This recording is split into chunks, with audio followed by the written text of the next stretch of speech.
by time of the discussion starting and we haven't got the account, you have a piece of papers that you can write down your questions. Then I will collect it. But later on, maybe the technical organizer will supply the account on the Slido. But for the time being, we might use the piece of paper. I would like to start by calling the panelists and shortly introduce them. Let's call Mr. Bianto. Mr. Bianto and Mr. Hoki Situngkir. And Mr. Narendra Rajawali.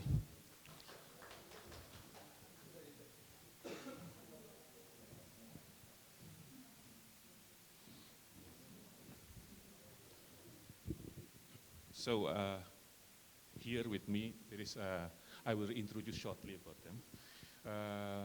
Very shortly, because we don't have much time, and this is the age of Google, so you just Google their name. Bianto Rebin is the executive director or the leader of the Wikimedia Indonesia, which is a very big tandem of knowledge and data. The rest you can search it in Wikimedia. Hoki Situngkir, who doesn't know him? Hoki has been creating a lot of platforms, electronic platforms, which contain a lot of artifacts and objects of culture. And here's Irendra Rajawali. I always spell his name wrong.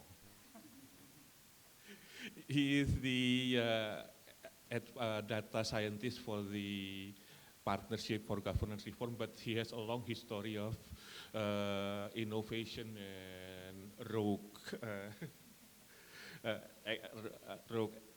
elaborations on technology. We might start with a presentation from Bianto, after that from Hoki. Bianto will talk about how Wikipedia is doing data on culture.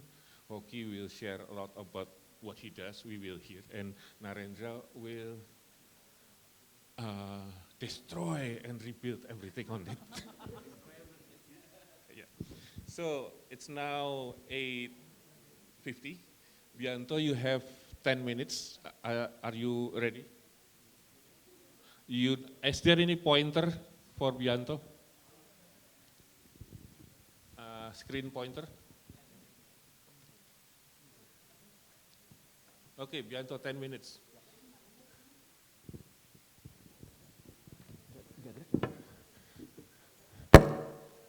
It doesn't work, the pointer? Okay.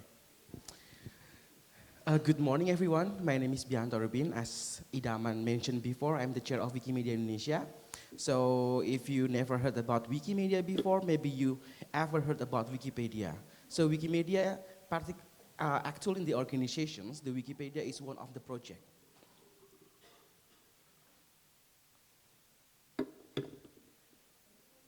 So, so this is mine, chair of Wikimedia Indonesia, and then next. So who we are? Who is the Wikimedia movement? As I mentioned earlier before, the movement of Wikimedia is basically created by around the Wikipedia community. So before Wikimedia movement, before Wikimedia as organization exists, we are coming from the Wikipedia community. So Wikimedia basically started in 2001, and then we gradually more active, involve a lot of people, and then we built like the Wikimedia as the organization, because at the time we think that although we are driven by the volunteer, but we need organization that can be stabilize our project, because like we not only support Wikipedia, we support like around 9 other projects besides of Wikipedia. Wikipedia is the most famous one. Next. So this is our motto. So we assume and imagine that a world with every single human being can contribute their knowledge and freely share this knowledge to other people. So it's easy. So I know something about the language. Idaman maybe know about the technology. So we want to share it, because like usually when we want to share the knowledge, we empower other person too. So we improve the knowledge too. We can learn from other people too. So just like basically like loop in. So I share the knowledge, I get the knowledge for other people. So that is our commitment. Okay. So this is like two main projects that I will share to you. One is Wikipedia. Wikipedia is like the online encyclopedia. We are the biggest encyclopedia in the world. We have like visit most million people every years, and you can search everything in there. Wikipedia, and there's like Wikidata in there. Wikidata is like another project that is like the structured data. So we collect the data, we combine the data that provided by online resources or offline resources, and we put them into the Wikidata system, into the wiki world. And it's free, so you can like, you don't need to pay for us to get the access of this content. So how we work? So as I mentioned before, we are the open collaborations organizations. So we try to invite a lot of people, more people to join the movement to share their knowledge. And then we're not making the data, we're just collecting it. So if you have like a website, if you're coming from the government, you're coming from the private institution, we will collect your data to provide the best knowledge that we can provide to all people in the world. And we need a lot of resources. So I mentioned that we're not making data, we're collecting. So we need a lot of resources in there. And we'll also build a global database of all knowledge in the world. So as I mentioned before, earlier, and then the volunteer that provide their capability into it is Wikimedia Movement, it is the Wikipedia project. We just collecting data.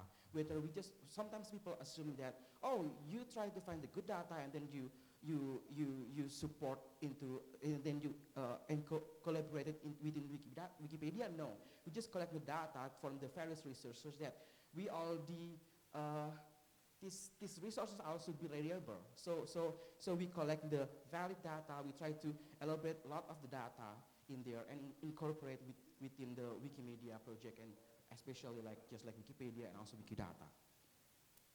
And then how we moving into the digital world? Because like back maybe like before the internet, because we know about internet, we read the knowledge from the book, from the manuscript, from the lesson, or from the teacher, or from the other people. But in this wiki world, in this Wikimedia movement, we try to move the knowledge into the digital system. Why?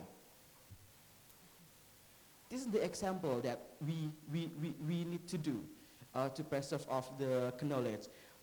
The one of the project that Wikimedia movement do is just like to digitize the manuscript, book, letter, everything in there.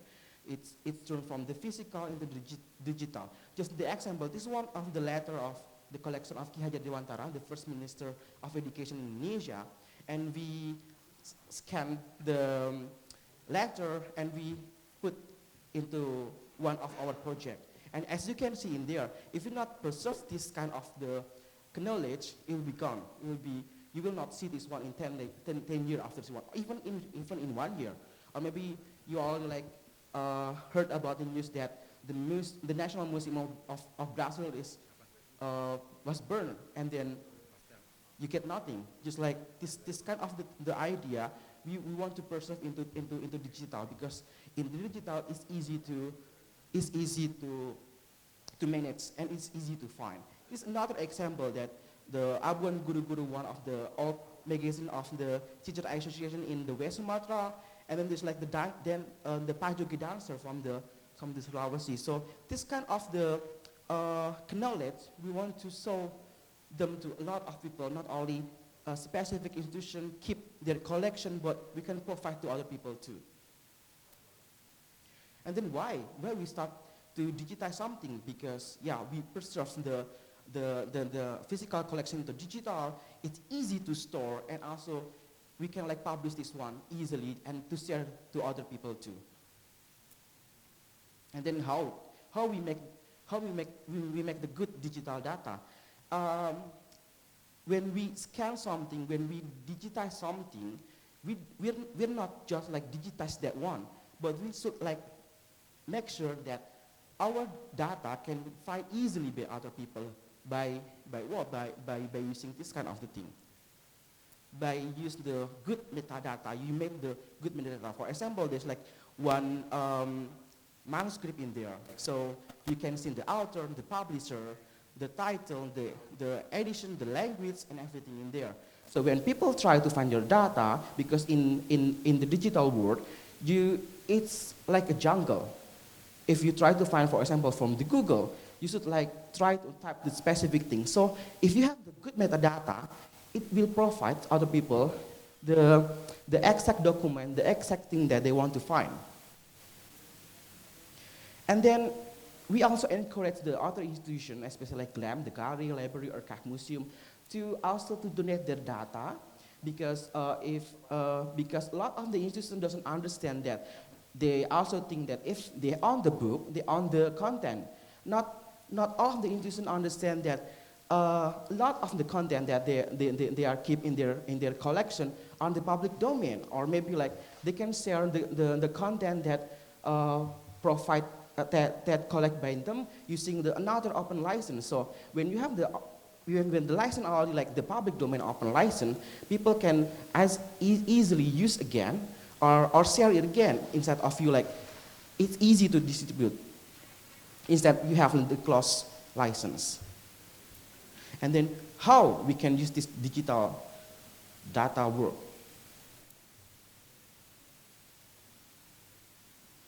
Okay, wait. Okay, wait.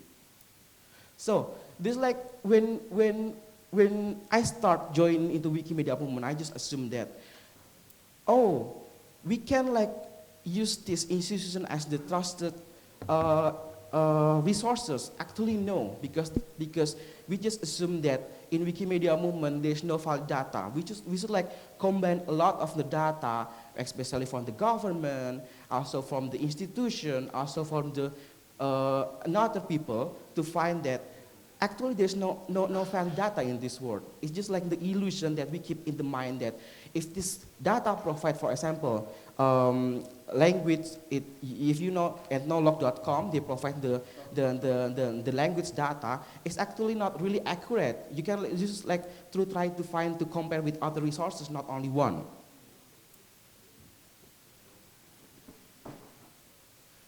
So culture is connected with culture is the key in here. So when we mention about the cultural data, the stakeholder, including the government or other people that interested with the data, should like we should like collaborate together. Wikimedia movement doesn't working only for the volunteer. We need to collaborate with the government. We need to collaborate with a lot of the partners, especially the institutions that provide their data. And then when cultural data available online and accessible, we can easily find the resources that we need, especially like if we can make sure that the CLAM institution can open the data, the Wikipedia volunteer can easily grab the data and put them online into the Wikipedia. And then this one, the example how the cultural data is important. Like the language in Indonesia, from the language body, they calculate almost like 750 language, and then from the ethnologue like 700 more, and then ethnic group in Indonesia, from the Statistics Indonesia or BPS is more than 1,000. So it's important. It's important for us to preserve the data because like it's massive. The data is very massive. You can see the amount in there. And then how we can get the maximum benefit of using the combination with culture and technology. This is the example that one of the project that I mentioned earlier, the Wikidata. So if we are like incorporate the data into the structured data, we can easily find with the data that we want to find. For example, I just click in there. I want to find the UNESCO World Heritage Site in country, Indonesia, and I need the coordinate location. So this is like the technical part of previous slide. So, okay, wait. So this is the example of how quick we find the data. There's like only 41 milliseconds, so we can easily find. I just use the Wikidata tools to Google, not to Google, to search about the World Heritage Site in Indonesia and Voila. There's like we can find this one in 40 million seconds. So this is how useful if we like we combine the culture and the technology. This is you can also like find the exact place in there because like we provide the location too. So this easy, how easy if you like incorporate the data into digital world. Okay, thank you very much. Thank you, Bianto. Terima kasih. So some of the key points on Bianto's speech was that Wikimedia is a movement in which everyone, so here we see the sovereignty of the data, it belongs to the people.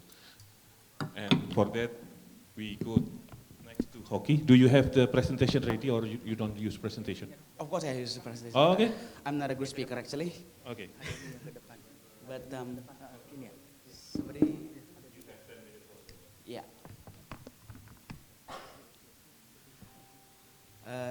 Good morning everyone. My name is Hoki Situngkir. I'm standing here as researcher in Bandung V Institute, and I also one of the initiators to build Perpustakaan Digital Budaya Indonesia, open participation library for specifically for cultural data. And then right now I'm also serving the government also as advisor to the Indonesian Cyber and Crypto Agency. That's why maybe my presentation will somehow will get into some thing about cyber things and so on. But yeah, we are waiting to the slide to be, because I don't forget what to talk about here before the slide. Could you please make it fast because the moderator. So how is it?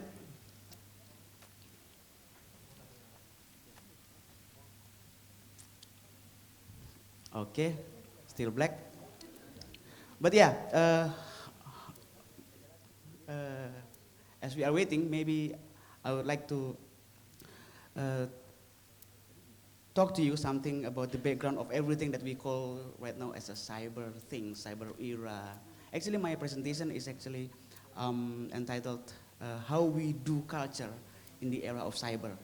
We are, as the President Jokowi has also mentioned in his latest speech actually, in our Independence Day, he talked about the fourth generation of industry. We have 4 generations of industry. The first one is the age of when we transfer the mechanization to the machine, and then the second version of the industry is when it comes to electronics, electronics and so on. And the third one is when the guys like Steve Jobs, Wikipedia comes to the stage, Google, we call it computerization. And today we have a kind of digitization and automation. When it comes to the words like, the phrase like artificial intelligence, machine learning, and so on comes to our daily life. So how is it? They are quite panicked. You can see them over there. Yeah.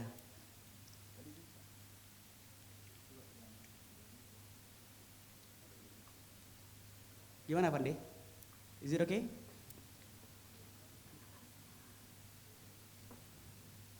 I believe they have tried it actually this morning, but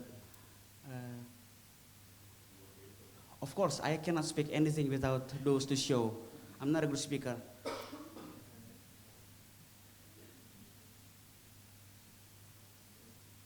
Yeah.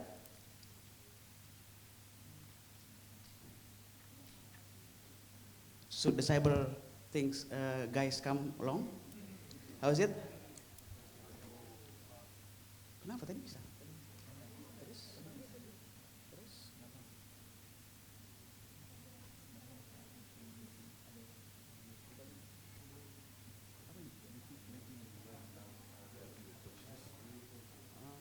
Jangan dong.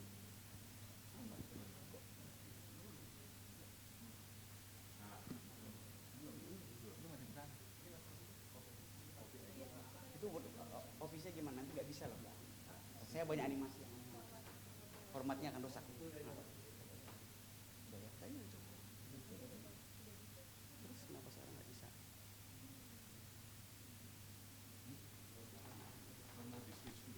Yeah, I think maybe if the honorary Erendra Jawali would like to replace me for a bit. Let's do it in an anarchy version. So we switch. Oh, yes. Oh, no, not this one actually. No. So, this is the map of Batik. One of the slide. You know, we have thousands and maybe 10,000s of Batik already in our digital library. But this is not my presentation. This is just the wallpaper of the computer. Okay, this is my introduction. Yeah, as you see, the title is Our Cultural Heritage Within the Cyber Era. And can you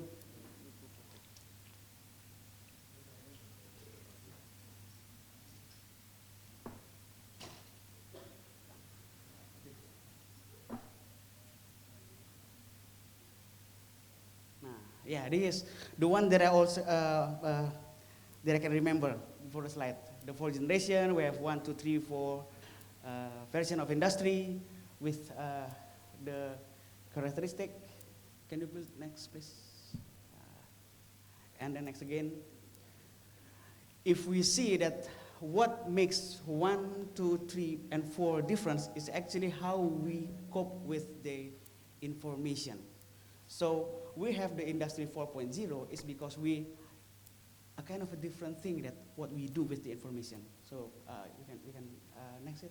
So in the last decade, we have a very massively changing of how information to be communicated and to be computed. I will come to first to communicate it. Can you please next it? A very short introduction is how we, yeah please.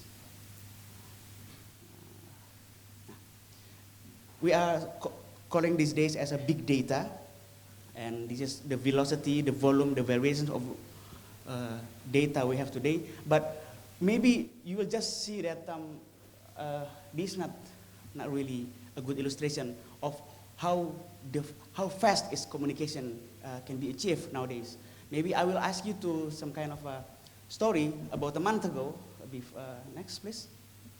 This is the speaking of social media.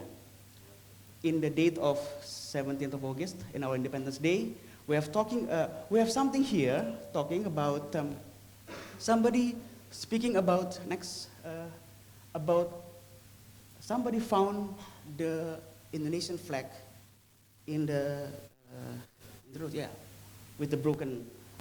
No, come on, this one. And then the next day, you may next it now. The next day, this is the map of the talking. Next. And it becomes a kind of issue talking about, next, persecution. So somebody found, yesterday somebody found a red and white flag in the road, broken. And then the next day, many people comes to the place, to the Papua asrama, Papua boarding house, and they try to persecute the people inside them, to be molested the symbol of the nation. And then the next day, about 2 days after that, is next, the issue become changing. It's not about persecution no more, but it's about racism. Because somebody, when they persecute the Papuan people, they call it monkey. And then, next, only 4 days, it has become a demonstrators of Papuan people, saying, we are not monkey, we are people. Next. And then, next, about 7 days after that, it has become an issue of human rights. The changing issue so fast. And the demonstrators is not the people of Papua no more, but the people, because the government tried to stop the hoax, the spreading of information, because it's very fast. 17th of August, and then 18th, and then 20, and then 27, and so on. And then the culmination has become the beginning of the issue of Free West Papua until now. Next. The issue has changed from persecution to racism to human rights and then to separatism right now. Can you imagine the dates? It's the map of the conversation on September 5th. It becomes the Free West Papua right now, and it comes to the General Assembly in UN and so on and so on. Next. And you can see that all of this has come to somebody dies, somebody becomes the victims, only because somebody photo something, spreading it into the social media and so on. That's the fast thing that we have here. Is this coordinated? Somebody says so. Maybe this coordinated by some actors behind and so on. Next. But this is the way the information war comes ahead. That's why data becomes more and more important today. And the sovereignty of data is become also a very important thing. About 30 years ago, it's espionage. And then maybe 10 years ago, there's hackers. But today, it's influencers. They are breaking the system, breaking the borders of our security, and so on, and so on, and so on. Next. So, I can say that common hackers hack computers. But today, in the age of information, in the age of cyber, smarter hackers hack people's mind. So, very silent people in Papua just vote the new president and then become a riot. Many buildings are burnt, and some people are actually died for that. Next. That's the way information communicated. That's now we can see the sense of data. But how is data to be computed? Next. I would like to show you my own research here, because I'm also a researcher. Next. The way we do science also becomes changing, because everything is computerized right now. Not only computer scientists, but also sociologists, economists do the computers. Even the cultural heritage, like Wikipedia just presented before me, they talk about, next, just put all the slides. This is the way we do science right now. This is the classic one, substantive knowledge, and then we have applied knowledge, computation, and then we have the word now, data science, as Rendra Jawali introduced as data science before. This is the way the data science comes ahead. We have scientists maybe only here, and maybe here, and maybe here, mathematician. But now we have some kind of this one here,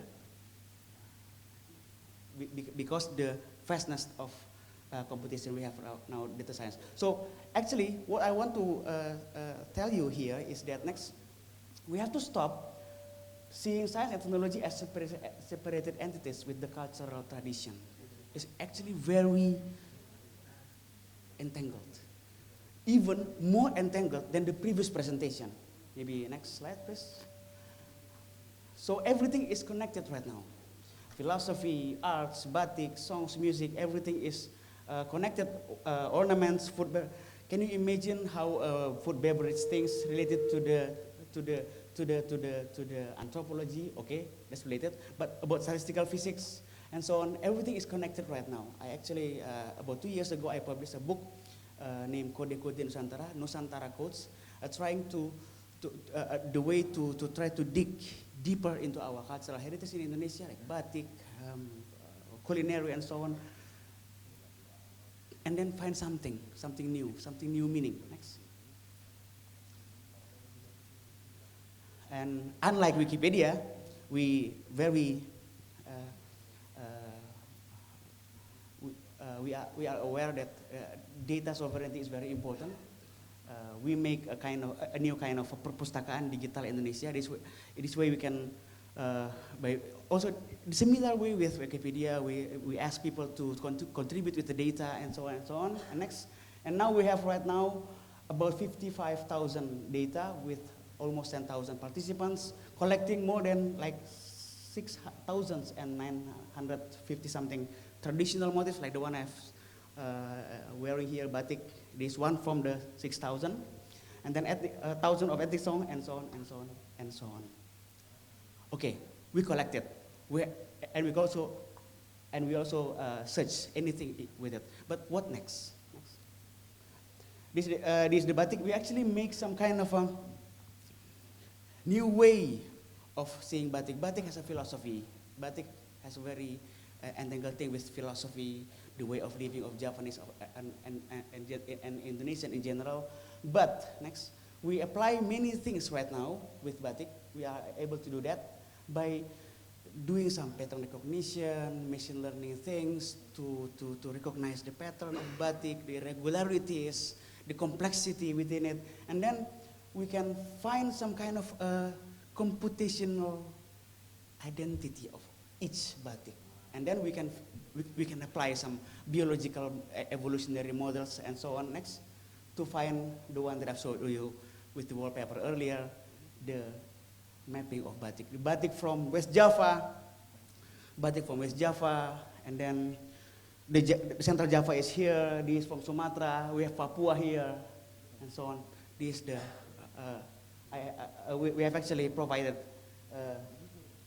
an app here that you can also see it more detail of the batik. And next, not only that, because we have already tried to find some kind of a mathematical formula and algorithm to make the batik, identity of batik, we can actually ask computer to redesign a new kind of batik with those algorithm that has been revealed. And this is the 34 things of batik, pattern of batik from all over the province that redesigned by the computer, not by human. And also we tried also with the traditional song. Also we have provided the mobile application there, so you can actually hear the kinship between one song with another song, like this. Yeah. Next. And also with the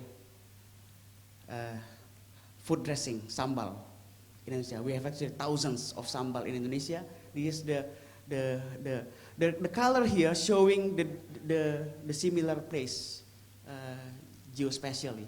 So you can see it, the tastiness of sambal in Indonesia. So what do we have here? We have some kind of try to make us from the issue. The unity of Indonesia is actually in danger because of the separatism issue. But actually, when we do the data, we can find this. We can find some kind of family tree of our things, of our clothes, of our songs, and so on. Next. And if you want to see the detail, you can actually find the book here. You can buy it online. Next. But this is back to the first slide. This is the way we have in cyber era. We have cyber security. issue right now, very important, and then artificial intelligence, internet, and so on here. But when it comes to cultural heritage, we can actually see that next. Here we can make some kind of a new creative economical process. We have batik design with AI and so on, so on, and so on. But also in cybersecurity, next, we can find also some kind of how to protect our unity in Indonesia, as the motto of Indonesia is Bhinneka Tunggal Ika. Thank you very much. Next. Thank you, Hoki Situngkir. We will proceed with Rendra. So then we will be rolling to the next question later on, whether does the culture shaped by data and technology, or the data and technology shapes the culture? Yes, good morning everybody. Assalamualaikum warahmatullahi wabarakatuh. Salam sejahtera, Om Swastiastu. Selamat pagi.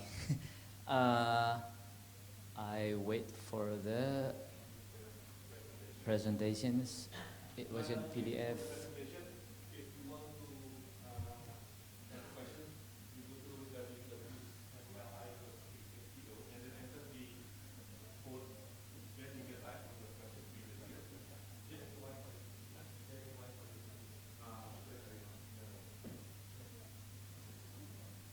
It was in a PDF before. Yeah.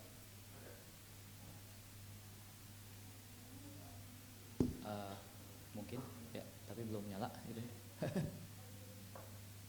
Okay, so I'll make it very fast, as my good friend Hoki Situngkir has mentioned a lot as well. So there are some overlaps. So I'll make it 10 minutes. So title is, Can Machine Learn to Fall in Love? I don't know the answer. You probably will answer later on or not. We don't know. So this is the 4 parts that I will talk. So introductions, who are we, big data, and can machine learn to fall in love. As next. Okay. So we were asked to kind of answer these questions like data science, how to empower data science for cultural policies, cultural practices, and the consequences of algorithms for the basis as a basis of culture. This is basically the big questions. So, and then I go not to the details, but there are thousands or hundreds of definitions of what culture is, because we are in the IFAC, right? It's about culture. So there are a lot of definitions of culture. You can read this one, but I summarize into this. I don't know, it doesn't work. Next, so basically, knowledge, culture is knowledge. Some people say culture is memes. Some people say culture is influence. Some people say culture is behavior. Some people say culture is language. Some people say culture is material artifacts. And I would say also culture is the functions of space and time. So we can't forget that one. So, but all of you can have your own definitions of what culture is, but this is the things I would like to highlight, that there are a lot of definitions of culture, which makes it quite challenging to deal with, to understand the cultural systems, let's say like this. But let's go next one. But I would like to bring you to who are we. My good friend Hoki has mentioned like in the digital era now, 4.0. But I would like to go a bit deeper. Who are we? Next one. Who are we? Indonesia, or probably in Thailand or everywhere else. This is the rise of the digital billionaires. I bet you all know who is these 2 guys, Atta Halilintar and it's belum mas, Atta Halilintar and Ria Ricci. So it's digital billionaires and more now. Next, mas, who are we? By January 2019, Indonesians, 150 million Indonesians are actively in the internet. This is us. Next, mas. And this is the social media users in Indonesia. You can see the millennials, what's so called the millennials, between 18 years old and 34 years old. They their proportions is 66%, I believe, or of the users of online social media. Next, mas. And You can see also YouTube is #1, WhatsApp, Facebook, Instagram, Line, and Twitter. By the way, Facebook, Instagram, and WhatsApp are in the same company, Facebook. So if you are in the WhatsApp mentioning somebody's name who are not in your Facebook, I'm pretty sure tomorrow morning you have emails from Facebook saying, hey, do you know this guy? You want to be a friend? You know, things like that. So this is the who are we. Next, Mas. And this is a bit challenging. So per day, Indonesians spend 8 hours and 36 minutes in front of the internet, active, and 3 hours and 26 minutes in front of the online social media. So this is the numbers. You can see it from, it's a Hootsuite from VR Social. You can access this online as well, the whole reports. So this is us, who are we. Next, Mas. But the latest research about Indonesians, how Indonesians read books, says like this. It's a bit scary. Indonesians only read 1 page per 15 days of books. So I hope my friends Hoki Situngkir's books can be more popular. So apart from our business, like super busy in the digital and online, but we read only 1 book per 15 days. Let's say like this. So instant society, screen society. Next, Mas. Next, Hoki Situngkir already mentioned this one. Industrial revolutions 1, 2, 3, 4. I don't want to repeat. Next, Mas. But this guy is pretty interesting, actually. Yuval Noah Harari. He says, if it keeps on going on like this and we don't do anything, then there will be the rise of the useless class. We are useless not because we don't know anything, but because our knowledge today is irrelevant to the disruptions, to the states of a system which disrupt every single time, every single day. So do we want to disrupt? Can we cope with the disruptions, or can't we? That's the questions. That's the questions which I want to ask we all here to discuss later on. So the rise of the useless class, basically. Next, Mas. Hoki mentioned about this one as well. The V's of data: volume, velocity, variety, veracity, variability, viability, and value. So speed is super crazy now, and volume of the data is super crazy as well now. How can our brain works with this kind of data? Super crazy. So this is also the challenge of this revolution, industrial revolutions 4.0. Next, Mas. So, and then there are something called artificial intelligence to cope with those data. Artificial machines, intelligence, human, but intelligence is still here. So you have different kind of artificial intelligence to process the data. Hoki use, I believe, different algorithms to research on the batik and songs, and it's part probably of the natural language processing, probably also the speech, visions, image recognitions. I do a lot image recognitions with the drones. I do drones mapping, and to count the numbers of trees, I use algorithms for image recognitions, things like this. So we can use this one. So with the whole big amount of data, we can perform this task easily and fast and quite precise, let's say like this. But next, Mas, you also have this artificial life. I make a bit of a matrix between life, world, artificial life. The natural world and natural lives, you have the biological organisms, but you have also the artificial lives.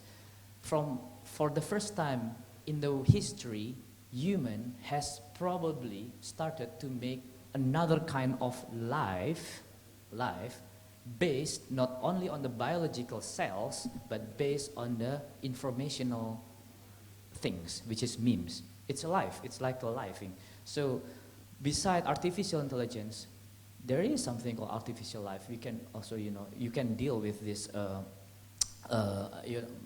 models, this behavior, which is similar to the biological organism. So you have these kind of things.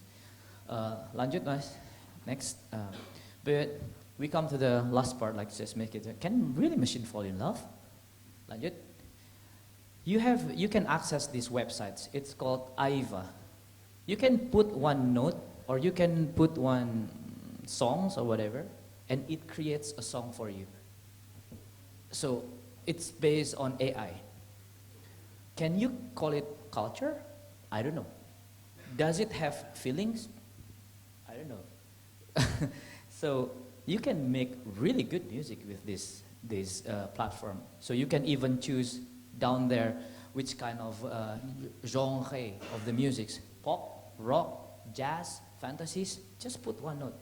It helps you to learn from yourself or to learn from the others. Just, oh, let's make this music. Lanjut, Mas. You have this Sophia. Sophia just came to Indonesia, right? The left one, right? She speaks. She speaks very well. She communicates super well. On the right side, you have the first ever English anchor. He's a robot, but he reads your news like human. Do they have feelings? Up to you. You can all answer. We can all discuss. But do they have feelings? Are they clever? Oh yeah. Are they intelligent? Oh yeah, they are intelligent. You can ask them everything. They can answer you. But do they have feeling? Let's see. So this is the. I put these slides because I want to ask us all, like, what is culture now? And, what is culture in this era of this one? If you put a lot of data behind this one, yes, they are super clever. But what is culture now? Lanjut, Mas. Hockey mentioned about the biological part of this big data. We learned a lot how Facebook play around with some, well, not Facebook, but Cambridge Analytica, I'm sorry, but play around with some elections in the world. The last one is Indonesia, of course, but the before one is Brazil, how WhatsApp really play big roles in Brazilian elections, and the results, we know what's the results, right? It's through WhatsApp. And so fake news, post-truth, misinformations, disinformations, malinformations, it's becoming popular, it's becoming a la mode in a way, but it creates confusions in the world, not only in Indonesia, in the world. The world is really confused because of this one, because it goes to here. Lanjut, Mas. It goes to what's so-called the amygdala. So this is not what Hockey just told us, and I want to again add, this is not only social, this is not only political, this is not only psychological, this is biological. So what they enter, or what the informations enter, is what's so-called amygdala somewhere here. When amygdala is active, our croc brain is active. Croc brains only knows two things: run or hit, hit or run. They don't know how to think. They don't know how to feel. When fake news, when fear-mongerings enter our brain, then what you do is either hit back or run. Hockey proves it with the social media analytics about Papua, right? It doesn't reach what's so-called the insula. Insula responsible for our feeling.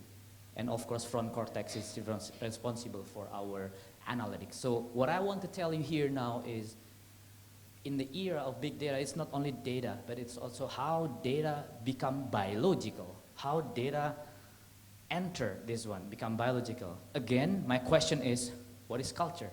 If then something is really controlling here, right? So, lanjut, Mas. On one hand, we have this, what's so-called social credit score in China.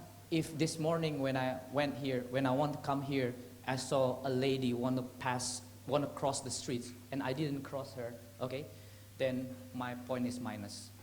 Lanjut, Mas. So you are counted by a number. Just 1 more minute. And on the other hand, you have what's so-called the surveillance capitalism. Your data is being used for making money, for making profits. Lanjut, Mas. So we are in the pendulum between state authoritarianism, China styles, and surveillance capitalism. Where are we? I would propose you to think culture is there, social ecological system is there. If we are detached from where we live, trees, friends, hug, kissing, smelling, then either we are there or we are here. That's all. Lanjut. And then I would go further and with lanjut, Mas. So this is the dancing drones I'm trying to make. So I can make these drones dance, following the, not controlled, but following the musics. But again, my question is, do they have feelings? Right? So what is culture? It's good, it's nice, you can see it, it's fun. You can put the local songs, but do they have feeling? Do they really feel? Do they really move because I want to move like this? You know, I don't know. Lanjut. Lanjut lagi. Lanjut lagi, we can just discuss. When machines are more clever than us, smarter, faster, precise, then what is human? If it's not, in my opinion, empathy, craziness, being crazy. We cannot teach machines to get crazy, no? I don't think so. Creative, patience, and love, in my opinion. Lanjut. The ultimate sophistication is simplicity. Let's get simple. Thank you very much. Good morning. Okay, we have very limited time, so so far there are already some questions for Bianto. There is a question about the validity of Wikipedia because many scholars are rejecting the validity of Wikipedia, and how do you convince the authority that Wikimedia is resource for Hoki and Irendra? There's a question on how you communicate to the public that culture is a very scientific subject in big data era and moderate our interaction, and also about trending topic and conspiracy theory. You have read the question. So we'll start with Yanto responding, then Hoki, then Irendra. Test. So if you're a student in here, I will reply in the first question. I want to ask Mr. Bianto, as a student, my lecture doesn't approve references from Wikipedia. Yes, you cannot use Wikipedia as references because, like already mentioned before, we need a lot of resources. We collect the data. We're not making the data. So if you are student, if you're like researchers, Wikipedia have a lot of references in the below of every page in there. So you should like go to the references in there, take a look in there, and help us. Because like Wikipedia, you can contribute. Every people can contribute in Wikipedia. So if Wikipedia there's like wrong in there, something wrong in there, the number, the fact in there, you like help us to make Wikipedia better. Because Wikipedia we just collecting the data, our volunteer input the data, and then again you cannot use the Wikipedia as the references because like we use another resources, another reliable resources or sources to input the fact or the number or everything into Wikipedia. So don't use Wikipedia as references. Use the Wikipedia references that we use below in page of Wikipedia. The second question is just like how to convince the authority that mistakenly still think Wikimedia is not the official resources.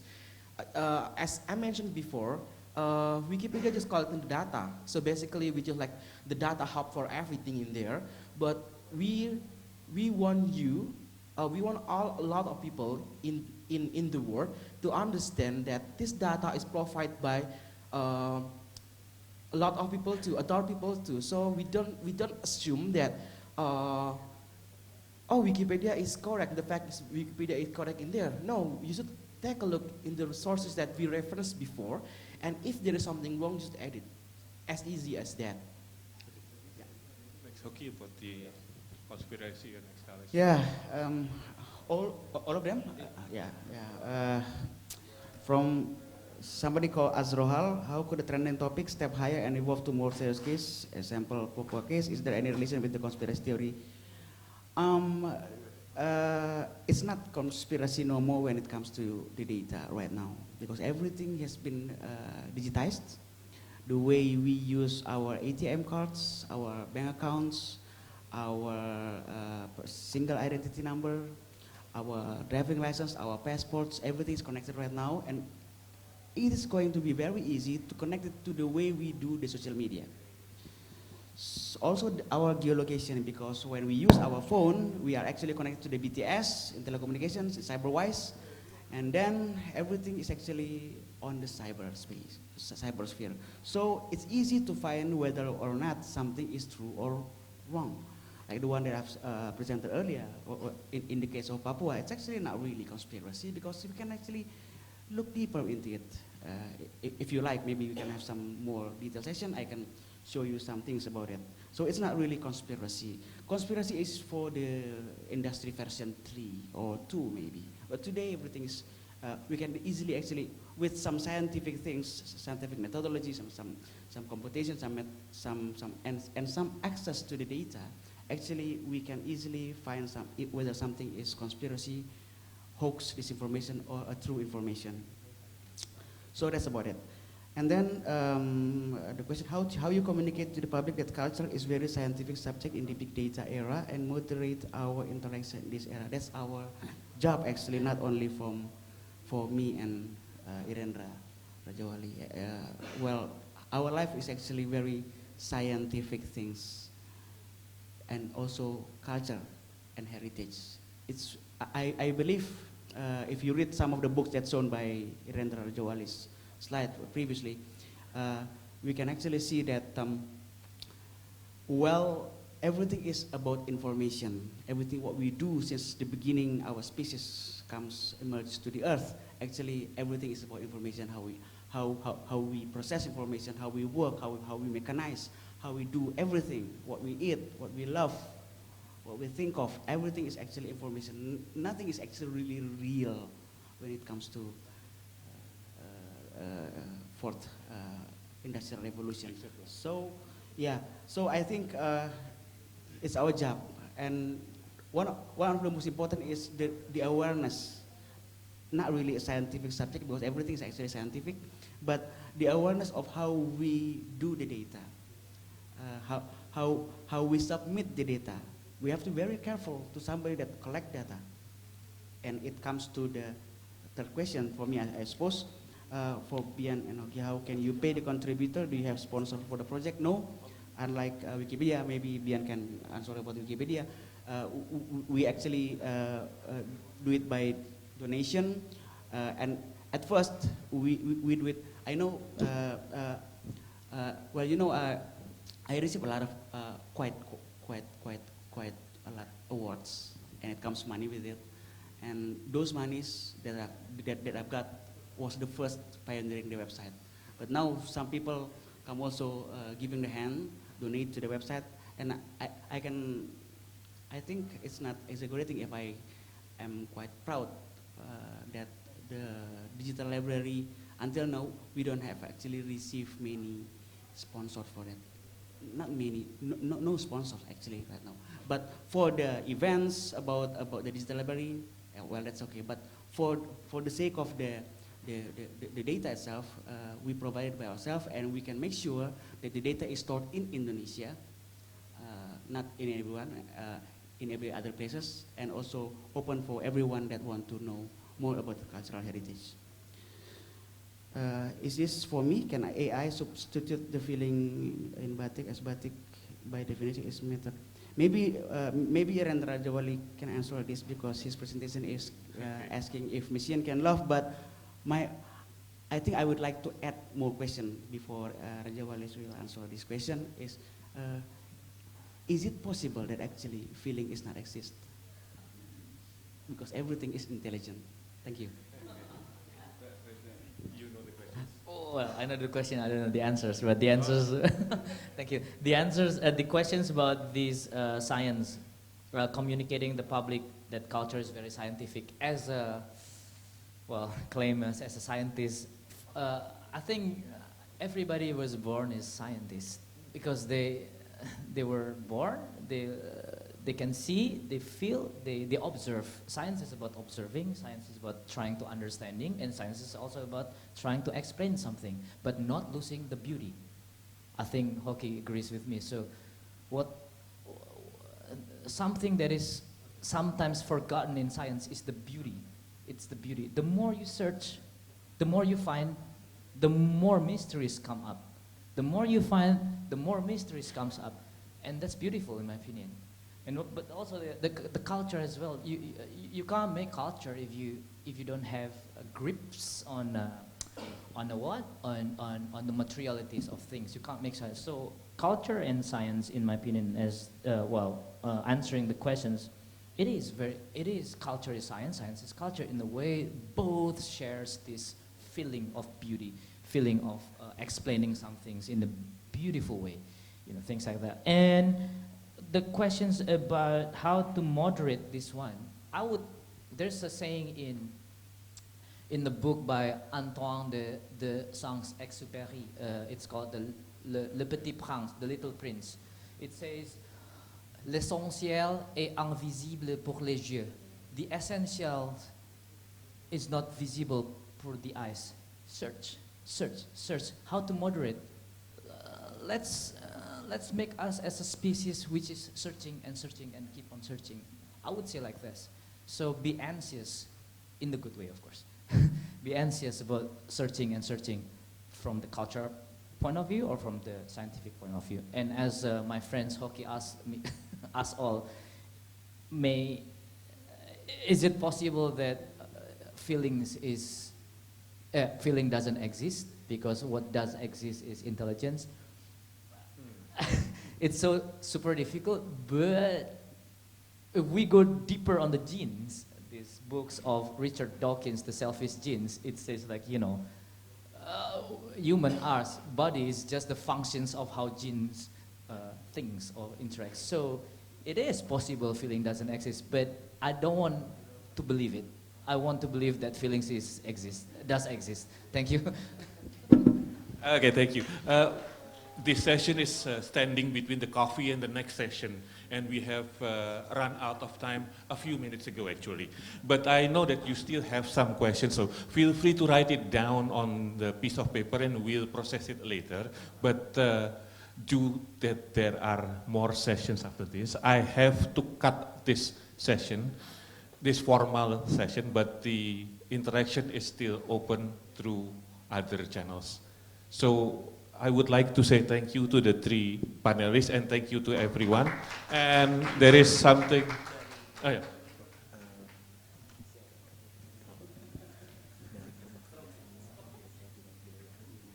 Okay, we would call Ibu Lita Rahmiati to give the sort of a souvenir for them.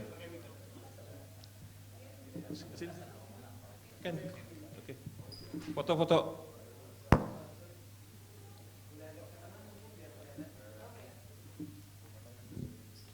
Tolong dikumpulin kalau ada pertanyaan-pertanyaan terus.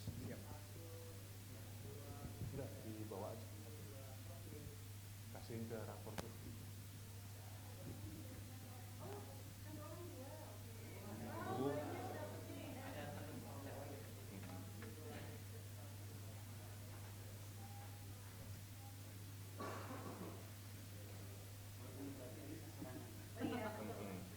Oke, dikasih batik. Di scan sama dia ntar. Dia butuh scannya doang.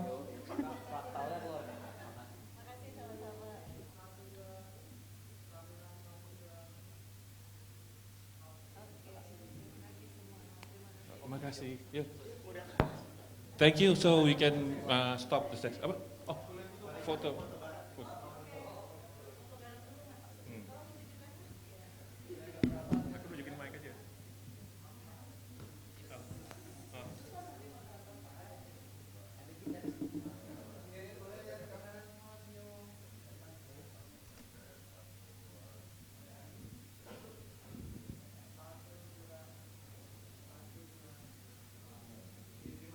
Okay, thank you everyone.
have time to 11:30, so this is a very short time also. Before I continue, there is if you need the Wi-Fi, this is the username and password for the Wi-Fi. If you have no sign, if you want to type question, you go to the Slido with the event number this and type in the question. If you cannot use the Slido, if you belong to the older generation, you can use the piece of paper and write it down, and we'll collect the questions. If there is no time to answer questions, we will take your questions and process it later. So let me call the wonderful speakers today, Mr. Asabe-san, and Prastyo, and Nadine. So we're going to, again, because we have limited time and this is the age of Google, I will only very shortly introduce you. The rest I can Google it. Have a seat. Okay. Mr. Asabe is a champion in digital archiving in Asia, right? That summarizes everything. And Prastya Dwijaya is a data scientist for the World Bank, and also he is the chief of a tribe called the data scientist, a big tribe of data scientists. In 1960s, Margaret Hamilton led the software team that launches the first human to the moon. And today, in 2019, there is another specialist who launched us to the future. This is Nadine. She has the, what do you call the girl? Generation girl. And she is a very seasoned data scientist also. So we'll start the presentation with the Mr. Asabe-san. Dozo.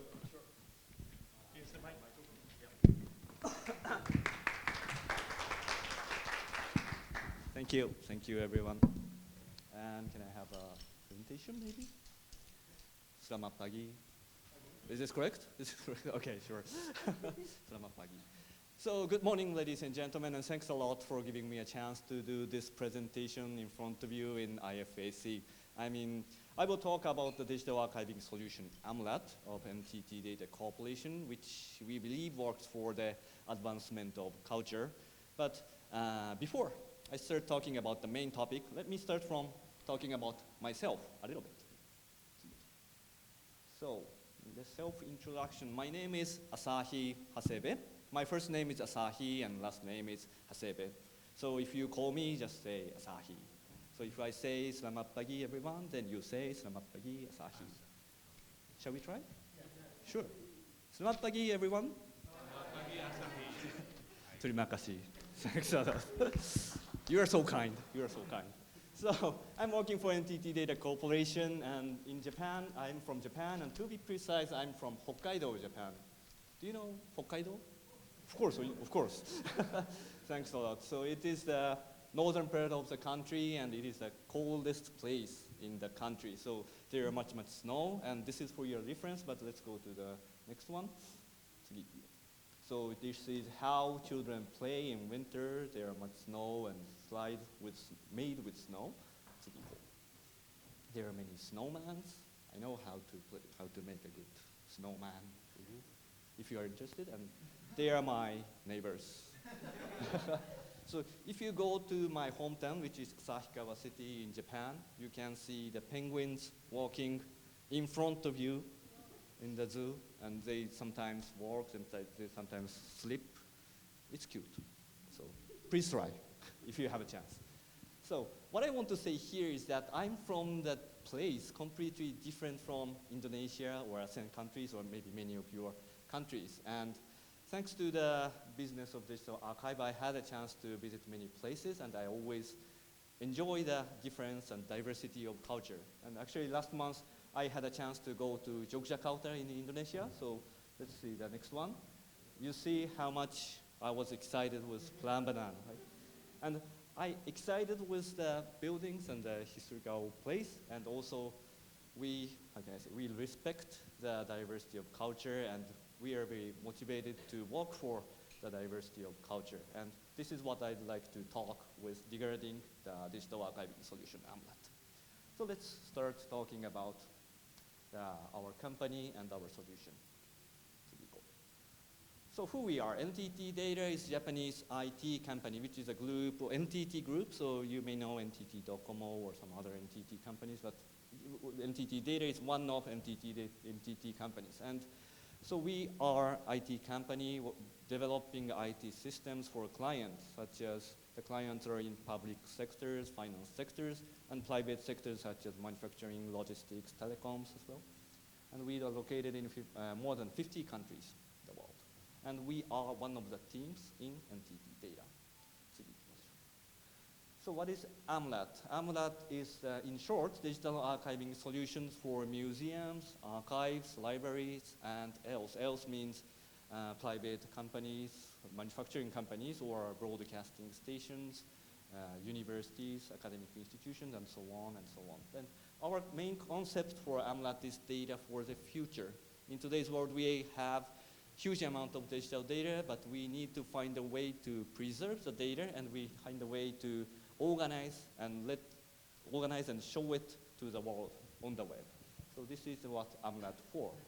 And so AMLAT works for the digital archiving process. If one client, one partner has a digitized content of, for example, cultural assets, then they can use AMLAT they can register the digital data into AMLAT, and the AMLAT helps you organize the digital data and also helps you let the users search and find the digital data of cultural assets on the web. But seeing is believing. So let me introduce some AMLAT project from now on. So let's go to the next one, AMLAT project. And the first one is our first project for the digital archiving, which is the project with Japanese National Diet Library. The project is called Digital Collections. And in this digital archive, the digital archive is one of the largest one in Japan, and it contains the digital data of old books or magazines, newspapers, manuscripts, audios, videos, and so on. So there are more than 2 million items, and next page we can see the top page of digital collection. It is a web page on the Google, so you can find it on the Google if you are interested. And if you open one content from here, then you can see the content page with the metadata and the detail, the high resolution image of the digital content. And here's one old Japanese book. And next page we can see another drawing in Japan. So this is the first one in digital archiving business, and we started it. And here next page we have another one in Japan. It is a Great East Japan Earthquake Archive called Hinagiku. Hinagiku is a name of flower in Japanese. And as you may know, in 2011 there was a huge earthquake happened in Japan, and maybe you know the earthquake for the incident occurred in Fukushima as well. So we worked with National Diet Library and Japanese government to develop the digital archiving site for the records of earthquake. So Hinagiku works for the digital archiving site, and also it works as a portal site to connect users with other archives who has a document or movies or audios related to the earthquake. So if one user goes to Hinagiku's site, then they can search all the content stored in these archives at once. So let's see the top page of Hinagiku. This is it, and there are some images, some content. And if you go to the search results screen, then you can see the many contents from different archives, but it helps users find the content related to the earthquake stored in many independent digital archive sites in Japan or in other countries as well. So here is the search result screen, and here's one video from the video stored in the Hinagiku, which is a video related to the self-defense force working for the people who has a damage in the earthquake. But sorry, it doesn't work. So let's go to the next one. Okay. So, and I introduced two projects we did in Japan, and we did the similar thing outside of Japan, and this is the one we are doing with Vatican Library in Rome, Italy.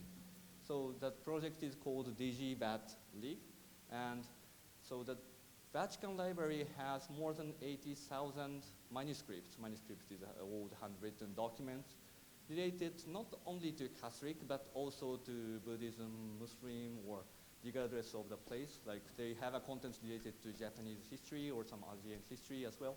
And so they are trying to digitize the contents, but they also needed a place to organize the digital data and show it to the public. So we worked with the Vatican Library to develop the digital archiving site, which is called DigiVatLib. So let's see the top page here. So this is the top page, and you can see the content. And if you open one of the contents from the top page, then you are. Just a moment. Something's wrong. But you can find it on the internet. So if you're interested, you can see.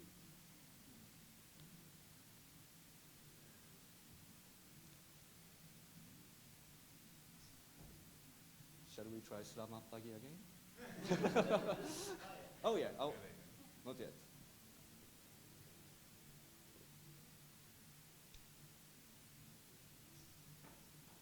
Selamat Pagi, everyone. Thank you. Terima kasih. Okay. Terima kasih sama-sama. I'm learning Indonesian. Okay, let's go. Oh, here is a viewer of the DigiVatLib, and this is a screenshot of the viewer, so we cannot zoom in. But if you go to the website, you can zoom in to see the detail of the handwritten decorations on the books, and you can rotate, or you can, how can I say, put several contents on the same screen to compare the images. Yeah. And in the next page, we put the video here, but I think it doesn't work for today's environment. So we put the promotion video of the project with Vatican Library on the YouTube, but I skip it today. So just use your imagination that you see the nice promotion video here about the project. Got it? Okay. Imagination is a key to the happiness. So let's skip it. And here's another project with the Buddhism temple in Japan, and which is a Koyasan. Koyasan is one of the largest Buddhism temple in Japan, and we developed another digital archive for them, which is called Koyasan Archive. So next page, we can see the top page of Koyasan Archive, and next page, we can see the detail of the viewer of the digital archive. So I introduced the 4 projects, and next page, I summarized why we are proposing AMLAT. And we have long experience with working with National Diet Libraries or other big libraries, museums. So we have know-how and experience of how to preserve digital data or how to organize data and show it to the public. And also the AMLAT complies with international standards. This is another feature for the AMLAT. So, next page, please. So I have talked about what we have done in AMLAT in the past, but let me introduce some other new updates we will do in future. The first thing is AMLAT plus 3D data. So in today's world, as you may know, it's getting easier and easier to make a 3D data of 3D objects such as flowers or statues or pots or crowns or whatever. So we have improved AMLAT to handle the 3D data. And actually, we have ongoing projects now, but it's not open yet, so I cannot tell you the detail yet, but hope you will find in near future. Yeah. So 3D is one thing, and let's go to the next page. Here's the new functionality with AI technology. And in the past, when the administrators register data into AMLAT, they need to understand what is written in the document, who wrote it, or where it was found, or whatever, and they put it manually. They put the metadata manually to the system, but it takes time, and we are trying to use the AI technology to cut that workload. So for example, AI OCR is automatically generates the metadata of the document with AI, and also video AI is for the automatically analyzing the contents of video or audio and put it as a metadata automatically. We are trying to improve the system, but it will be implemented in future. Okay. Next one is here's, and also we are having a new project with ASEAN Secretariat to make digital data for cultural heritages in ASEAN countries. And I cannot say the detail of the project here because it's still under development, but it will be announced in early 2020. So I hope you will find it and you will enjoy our digital archiving site for the culture of ASEAN. So this next is the last one in my presentation. So we are in the International Forum for the Advancement of Culture, and I'd like to emphasize that the power of information technology for the advancement of culture today. So we believe the power of IT helps us preserve or organize and show the digital data related to our culture to the world, and it will help us understand mutually or show it to the public or whatever. So we believe the power of IT, and we already done some projects here, but we are looking forward to working more with many of you for the advancement of culture. So next slide. Thanks a lot for your attention. Okay, thank you, Asahi. So basically, Asahi-san has showed us that the technology has enabled us to archive everything from the past into the future in from any format, and we can preserve and capture even from the reality into the models. But all this big volume, how do we work with it and how do we find the meaning behind it? This is what we call the analysis, and here Prastya will share about the most current data science analysis. Hello everyone. Thank you so much, Mas Idaman, Nadine, and Hasebe-san for, I think it's a very interesting presentation. It's very related to the one that I'm going to talk about. Let me introduce myself first. My name is Prasetya, or you can call me Pras. I'm here representing an organization called Data Science Indonesia. So it's good to actually, you can project my presentation, please. Can you project my presentation? Okay, because I think my face is too big for this, and I don't think it's very useful for you. If I may, I want to step down to, yeah, because it's, oh yeah. Okay, so not yet. Okay, selamat pagi again, but not for you, no, for me.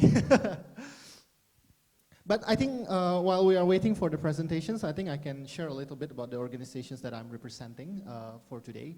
So Data Science Indonesia is a community. We are formed as a non-profit organizations, that collection of community of data professionals. What we call data professionals, the one or those people who actively and professionally use, analyze, make something out of data as their way of living. So we are an organization that we are proudly hosting 7,000 members all across Indonesia, and we have 10 chapters in big cities in Indonesia. So the Jakarta is the center, and we got Bandung, Semarang, Yogyakarta, Surabaya, Denpasar, Palembang, Makassar, Medan, and the latest one that joined us is Pekanbaru in Riau. So we are trying to hosting all of these people to work together as we have one common goal. The common goal that we have is how we can promote the use of data to improve the social welfare of Indonesian people. So we established these organizations not only for us to learn the technical knowledge of data science or data engineering or whatever data things that can improve our living, but also how we can use that knowledge to promote the social welfare. So that's why we are involved so much in social related projects in the past, and also to provide some workshops, trainings, not only for the technical people, but also for the non-technical people as well. So do I have a problem with the presentation? Okay, so you're still talking about this. But okay, let me just share you a little bit about the story, right? Because nowadays people always say that, oh, this is a big data world. Everything becomes big data, everything's data becomes so cheap. Why? Because the technology for storing data has improved tremendously for the past 10 years.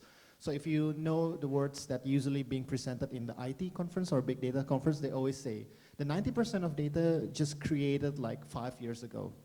Imagine like the whole history of human civilizations, the data just created like the amount of information that we created in the past 5 years is accidentally more than the whole data that produced by since the beginning of the civilizations. So that's why people nowadays say that, oh, because data is available cheaply today and it's very affordable, it's easy for us. There are new occupations coming in to say that, oh, we have a bunch of data, why don't we analyze it? Why don't we make something out of it? So you now listen the story about data science, or you know the story about big data, or you know anything about the artificial intelligence. It comes from that phenomenon of data can be easily available, can be cheaply available, and it's very easy for us for now to store informations, especially in the huge amount of informations. And I think a very good example is being presented by Hasebe-san is like, even now, I think it's a cloud solutions, right? Yeah, it's a cloud solutions that can store multitudes of informations. So, starting from that story, we, as a professions, right, these days, always think that how we can make something out of a data that can help us in creating value out of it. I came here as an outsider because, to be honest, my organizations and people in my organizations never work closely with people who work in the culture, advancement of culture, especially, I can loosely define it as people that work in the arts or recording all the traditional dances, manuscripts and everything. I think it's very uncommon for us, but I think I come from the perspective of what we have done in other sectors that can be replicated here, maybe in something else, or maybe can be replicated here. And also how data, I also try to draw examples from what is actually happening out there, because I just found out that I think I knew like a few years ago that like OpenGlam, like some data standards that are available for us in the arts space, is now readily available. Thank you so much. Finally. Okay. Okay. Okay. Okay, great. Thank you. So I'll just skip everything because we already tell you about the work that we are doing. We do educations, we do advocacy, and also we try to socialize and place of a networking. Okay. Okay. So, you know, like I said before, like this data story or data services that coming as a phenomenon because of this data is becoming available, affordable nowadays. And then everything now is based on using the data. I mean, like most of you are familiar with all of these services, right? You use Netflix, you use Spotify, or at least you use Twitter or Facebook, right? Because it's, I think Indonesia is the most connected country in the world in terms of social media. And with this kind of thing, so you have the idea, right? How this company collects data and makes something out of it. So like the previous presentations told us about how now data in arts, cultures and everything is also being digitized. Do you think that it also can produce similar products that can advance the culture or to make something out of it that can be useful? But before going there, I would like to share you a couple of principles how you can create value out of data, right? Because everyone's just say, I mean, like I always interact with people and do some like implementations work, right? People always say, oh, Pras, it's easy, right? Because you just hire a couple of programmers and create some beautiful dashboard or beautiful websites using this data. Wait for a moment, it's not that easy. Because if you want to create value out of data, what I think is it's very important to have a clear vision. What do you want to achieve from it? We can get a lot of thousands or millions of painting data. Okay, it's cool. But what do you want to make out of it? And I think it's a discussion not with the technical people, but with the one who has this agenda of advancing culture. And second, you also need to strong business process. You mean like what? I mean, I don't know about the way that museum or art gallery is managed in ASEAN region, like in Asia especially. But I mean, like I found out that like Metropolitan Museum in New York and Museum of Modern Arts, I was surprised that I found a GitHub page of those museums. So if you know, like GitHub page is like a very technical documentations, and those museums has it. So it seems that some of museums is trying to start thinking about we should have a digital team or digital business process or digital processes to be put in place so we can create value from data in there. And also they start investing in, like for example, Amlat, or even like buying like Microsoft solutions to store all of this informations. And the most importantly is to find the right talents to create something here, right? Because traditionally the arts and technology is a very disparate world, I think. Not everyone in technology works in art and vice versa, but these days I think we have a very fluid exchange of talents, which I think is very good and a good start. So to give examples like what is data science and how this can create value out of it, because data science is like a combination of 3 disciplines, right? You have the computer programming skills, you have a mathematical skills, and you have a domain experts. And I think the computer and programming, the computer and mathematical skills, I don't want to touch that so much, but what is important is the persons that are actually working on data science needs to understand the business sense of it. So what I work with usually is people working in banking or maybe in the telecommunication sectors. They know how telecommunications and banking operates, right? And maybe for this context, we need someone who can speak both languages in terms of arts, in terms of data, how they can have that kind of discussions. I attended the previous session as well, and you got the Wikimedia and Wikidata kind of sessions, right? So it's also interesting to see like how people in this space start thinking on how start digitizing everything. But once you're digitizing, you have to start thinking, right, after I digitize everything, what should I do with this amount of informations? That's why the importance of talking to each other between the technology people and also the experts or the domain experts is good, because you need to create a visions on what you want to do with it. So I'll just skip this one because it's not really that relevant. But I think it's give you good examples that I can share you a couple from all around the world is how data really can create a product and being impactful. So for example, is this one, I think if you know, like anyone from economics department or study economics? Okay, that's good. So so this is maybe something new for you. So if you know, there's a Harvard economist called Raj Chetty. So he is a very, I think it's a very advanced and forward-looking economist, because he's one of the very few economists that start to explore the possibility of big data in impacting the economic research. So what he did was, I want to have a questions in the US, right, because inequality is a very serious issue there. What he did was, he tried to use the tax data, tax reports data. I mean, if you're Indonesians, you know SPT, yeah?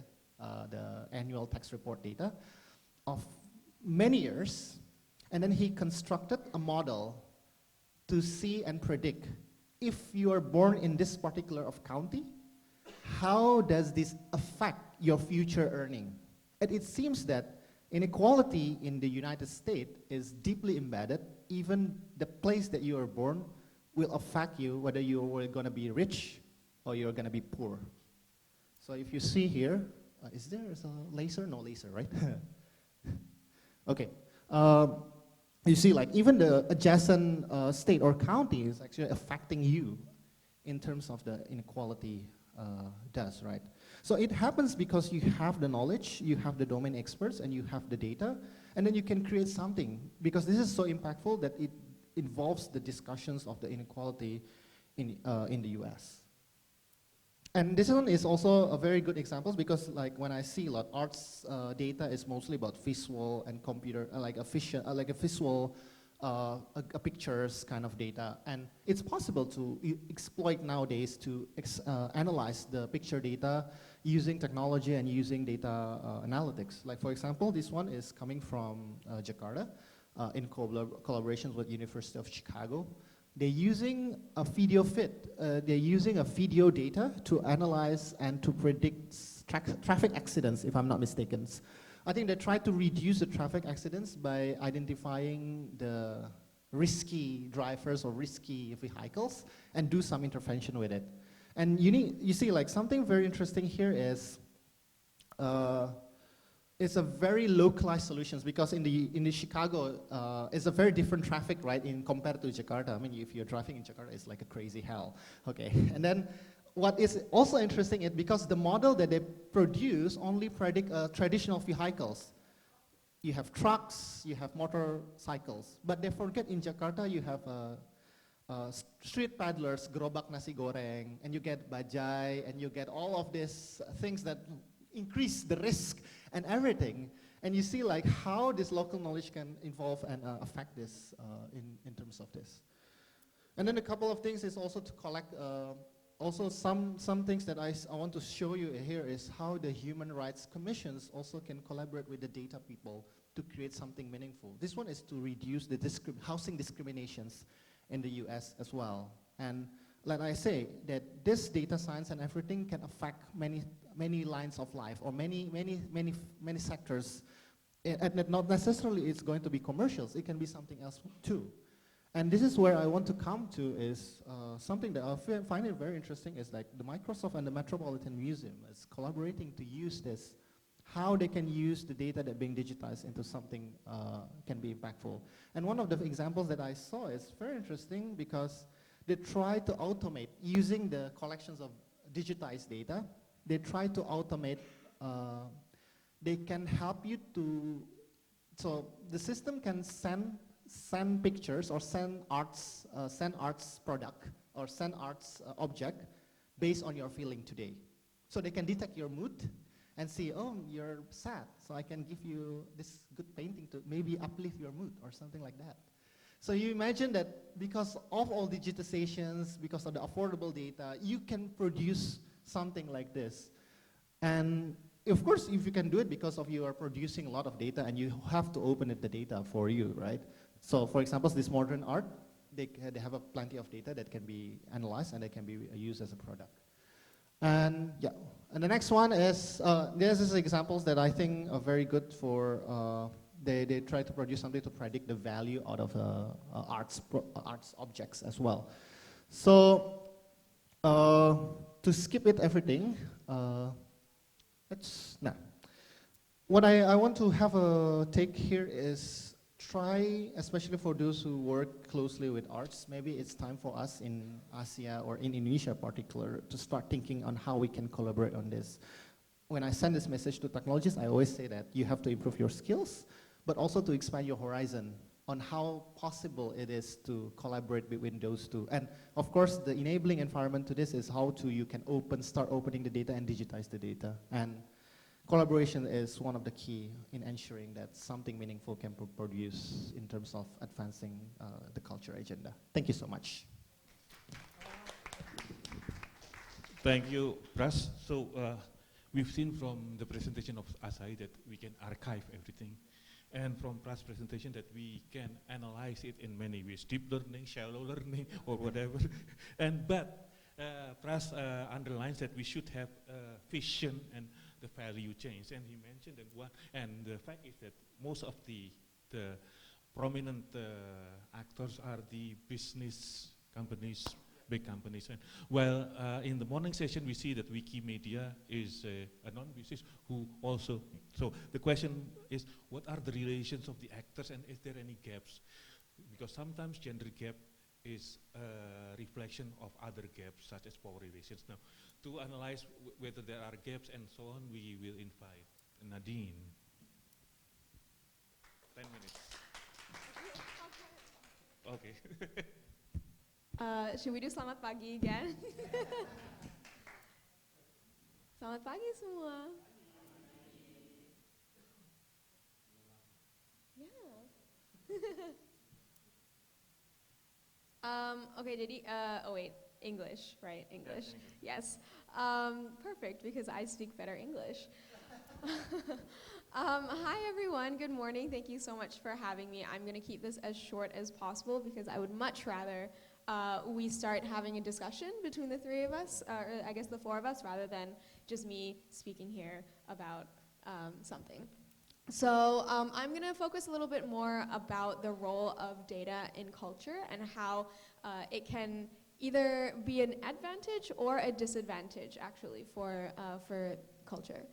Next slide. Oh wait, do I have? Hold on. 1 second. Mike, what do you want? Boop. Oh, pointer. There we go. So a little bit first about Generation Girl. Who are we? We are also a nonprofit organization. We've actually collaborated a couple times with DSI as well. And what we try to do is actually use STEM, so science, technology, engineering, and math, as a vehicle for change to give girls the foundational skills to become future leaders, especially in Indonesia. So we don't really focus a lot on like the content of technology, like computer science and stuff, but we actually use it to teach them 5 foundational skills. So the hard skills would be problem solving, critical thinking, and then the soft skills would be communication, compassion, and confidence as well, because I think, in my opinion, that is something that is very, very lacking in the school system here in Indonesia, especially for women.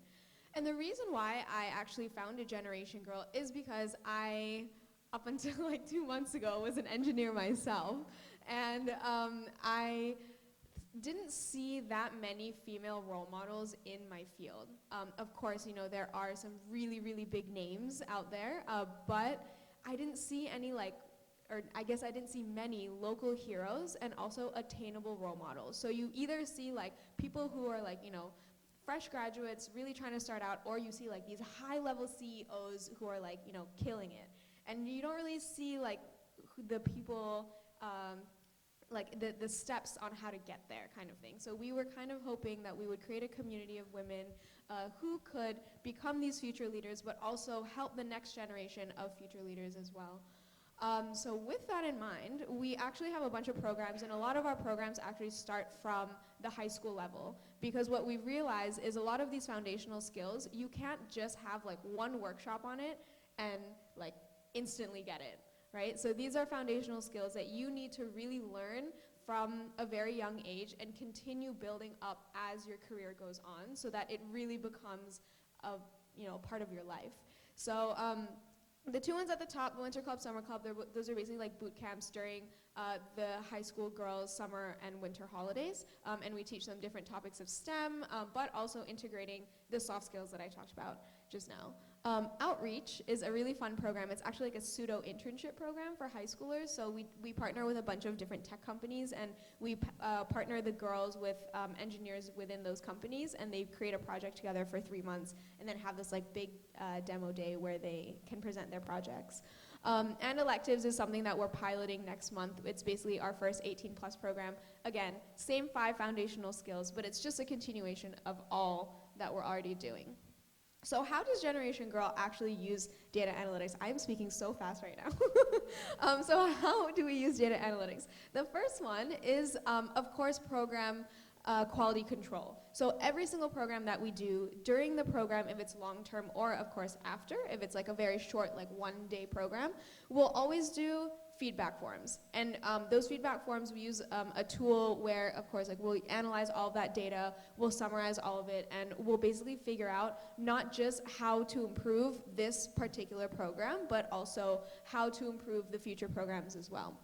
But actually how we use data analytics, like for the majority of our time, is actually in our marketing. So if you look at our Instagram page, if you look at our LinkedIn, we are actually analyzing every single post that we do and improving our analytics, or I'm sorry, improving our marketing so that we ensure that we are hitting our target market every single time. And I think as a nonprofit organization that is, you know, trying to build something from the grassroots, that is something that data has been really, really helping us out with. So we can actually see, you know, the data of, oh, what target market are we actually hitting? Where are they coming from? Where should we be creating our next programs? What kind of programs are people interested in? And all that stuff. Okay, so that was like my little spiel on Generation Girl. So if you want to know more about us, check us out on our website and our Instagram. So data analytics and culture, of course, like anything, there will always be advantages and disadvantages, right? So I think the biggest advantage of data analytics in culture is, of course, the faster iteration of innovation, right? So digitizing art, digitizing basically anything. Pras, you were telling me just now how you guys are doing a lot of stuff with the government and like IKTP and stuff like that. That is, of course, going to be really, really impactful, right?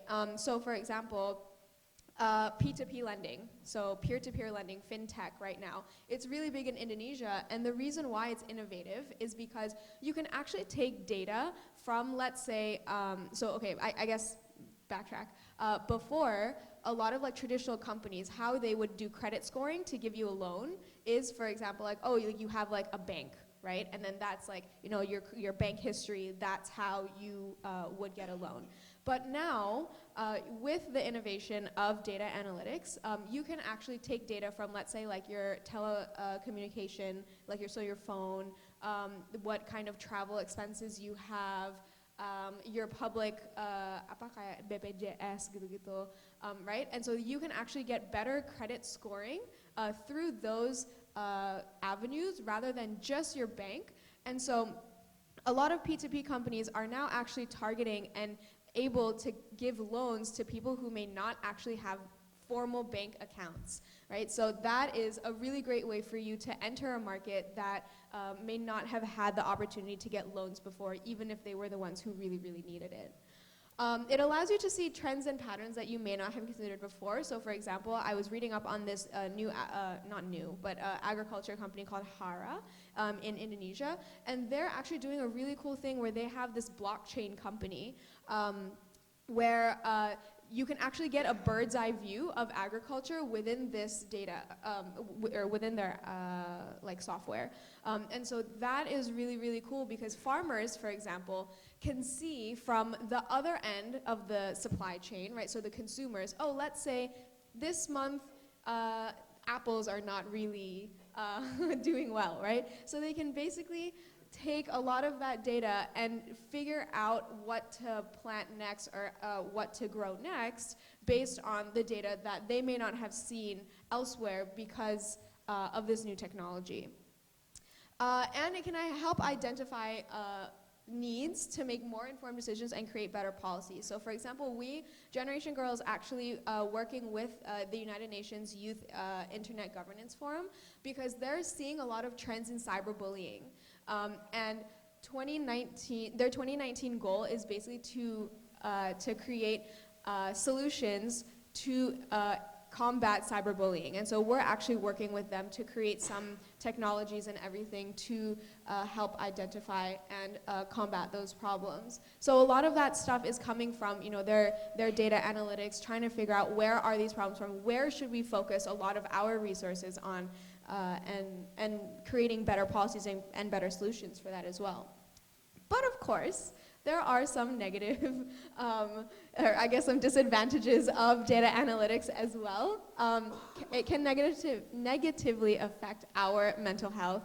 That one is, I'm sure you guys know, Instagram, for example, or just social media in general. It can really give you a lot of very unattainable goals. You're seeing a lot of, suicide rates in young women and men all around the world, but also prevalently in Indonesia, getting a lot higher because of social media and their algorithms, right? Like, I love my Explore page, don't get me wrong, but also it's really, really, really dangerous if you're seeing the same unattainable beauty standards or, very negative things every single day. And Instagram, as great as it is, their algorithm is so powerful that they can really give you a lot of that stuff, which could be great, but it could also really negatively affect your mental health. It can also, of course, give you more targeted ads and clickbait, so we become a lot more consumerist, consumerist. And also, of course, as everybody knows in Indonesia, a lot of hoax, right? So that one I don't really need to give you an example. Literally in Indonesia, every single day, a new one comes out. And of course, it reduces people to data points. So this is something that I really want to focus on because we obviously have to understand that data is, a lot of, I guess like data points on a spreadsheet, right? And people are so much more than that. You can't just reduce people to whatever they present to you on a spreadsheet. Because for example, like emotion, let's say happiness, yes, like mental health even. Yes, there are some ways that we can hopefully measure that, but you can't really get a holistic view of people just based on these, quantifiable goals, because there are also qualities that are unquantifiable as well. So the future of data-driven culture, of course I would love to see more data, because that is really, really going to be a way for us to really push, especially some place like Indonesia, which is, very segmented islands and stuff, into the future. So why I think, or I guess where I think the future of data-driven culture is going is actually more, or I guess less paternalistic solutions to problems. What I mean by that is now we can actually have data to back up our solutions. We don't have to assume, for example, like, oh, people in Africa are, their schools are not, their schools are not doing well because they don't have enough funding, they don't have enough books, they don't have enough teachers. Actually, it may be because of a health problem.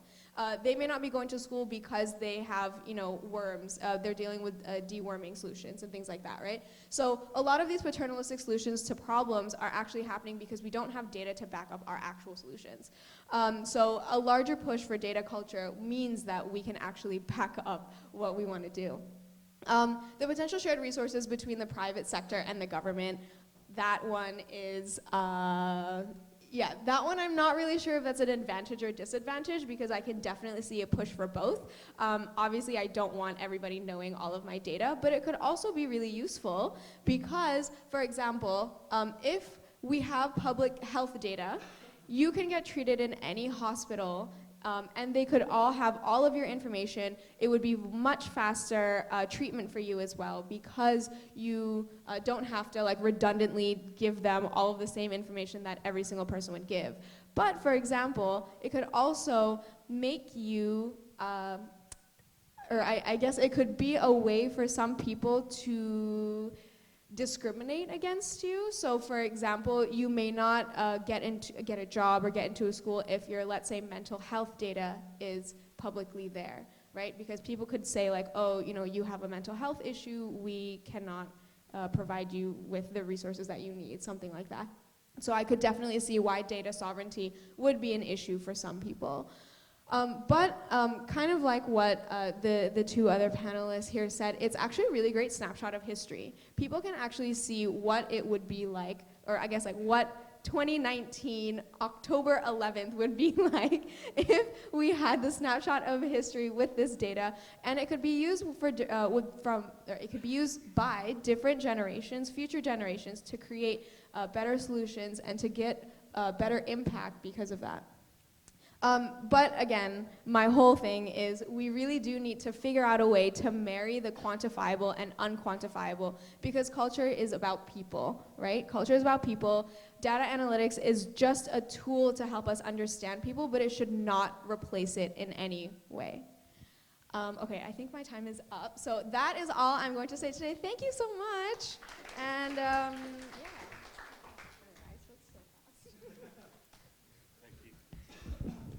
So thank you, Nadine. So Nadine has showed us about the advantages of a data-driven culture, but there are warnings about that. With more data, we can even discriminate. So to bring you to discussion, first of all, there is no question appearing yet at the Slido. So we'll go back to the conventional way. But before that, I would like to highlight a few important points. That, earlier this morning, the Vice Minister, His Excellency Somkiat Soraramba, the Vice Minister of Culture of Thailand, said that he defines culture as how we as people address our challenge and problem and to reach happiness. So there is so we have layers of defining cultures. Well, Prastya sees that cultures, one of the main objects of cultures are artifacts, paintings, and so on. But is it really that. Our culture is bigger than that, and how we do things, how we behave, how we discriminate, and our power relations and our gaps, right? Now, so the discussion will try to explore whether with all these technologies and culture, do we still have discrimination? Do we still have gaps as gender gaps or any other gaps? Now, I would like to invite the participants to have questions and remarks for the first session, the three, as usual, conventionally. Is there anyone who wants to raise questions or, yes, your name is? Barry. Another one or only one? Barry and you? Simon and anyone else? Barry, Simon? Okay, so two questions. Okay, Barry and Simon, start with Barry. You can have the power. Thank you. So I've actually written down my question, but yeah, I'll just read it now. So I take the case of US inequality that's mentioned on price presentation, that the correlation between location and earnings, future earnings, is discovered. And I think I want to base my question on this fact, and actually it's also related to what Nadine has mentioned before also, because discovering correlation between location or earnings or any other discriminative features or variables surely is going to be huge problems, right? Because to draw conclusion or data for this and decisions from this data to, let's say, landings or job admissions or those kind of things will, instead of solving problems, it will enlarge the inequality and create a bubble, right? So how can we avoid this? Especially when we want to implement big data in culture, I think there will be a lot of more other problems can be appeared related to this problem. I think that's it.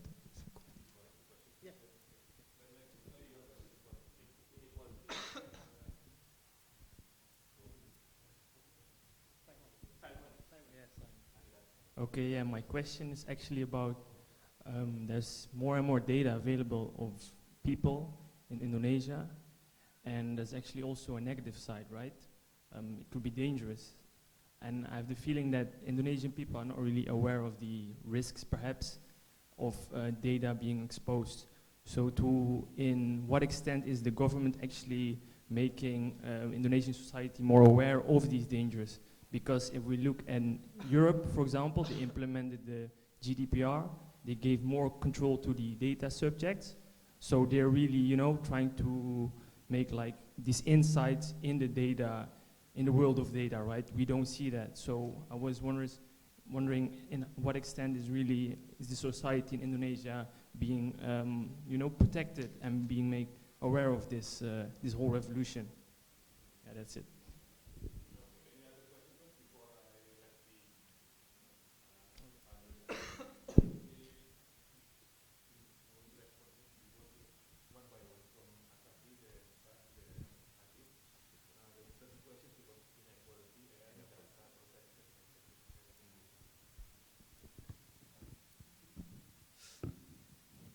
Difficult question. Inequality. Sorry. So first, inequality. I mean, so we are actually the private company, and we are doing the digital archiving project with our some clients. But our concept. I mean, we are of course private company, so we are trying to make a profit. But at the same time, we are trying to make more. How can I say? How do you say, the universal digital archiving site for that, for everyone can connect it, or also that we can connect, we are trying to connect every digital archives in the world into as a one place where we can find the knowledge, culture, or whatever in our culture. So I'm not sure if this address the inequality problem, but this is one approach that we are, how can I say, make up culture diversity more advanced in future. Sorry, I'm not sure. Yeah, this is my opinion now. Sorry, go ahead. Maybe I can respond to those two questions. The first one is when you talk about equality, right? But the way that I perceive it is when you found something can be discriminating, how you can be held accountable, especially for engineers. Okay, I can tell you story. Actually, I put it in my slides, but I skip it. But there's a very good book called Weapon of Math Destructions, made by Cathy O'Neill, right? So maybe you have read that. So when we say that, because there are certain algorithms, there are certain automations that can systematically discriminate you. Like for example, like I think Amazon found out they're using the system that screen out CVs and say that the CV, that system, it was found out that the system discriminate women. Or like a banking system that systematically describes someone that religiously different or racially different. So I think there are a couple of solutions for that, right? There's a proposals to establish what we call as an algorithm audit body. So this is a certain digital authority that can audit and then can assess whether this type of system, AI or machine learning whatsoever, or algorithm that you implement in this system can systematically discriminate a group or not. I think it's a good call that actually is the practitioners globally, and not globally, I think it's mostly in the US and Europe, to call on how we can make that out. And second is, there's also from the supply side, from the engineer side, that there's also the call for actions on how we can implement an explainable machine learning, interpretable machine learning. I want to speak a little bit technical, not that technical anyway, so if you know, like maybe if you read articles or something, like some people plug it into some black box and then produce something, and no one have the idea on how this black box produced that thing, right? So there's a call to, instead of using this black box, we have to opt to something more explainable. So the thing that we built can be easily explained and can be, we can be responsible for things that we built. I think it's another solutions that being proposed.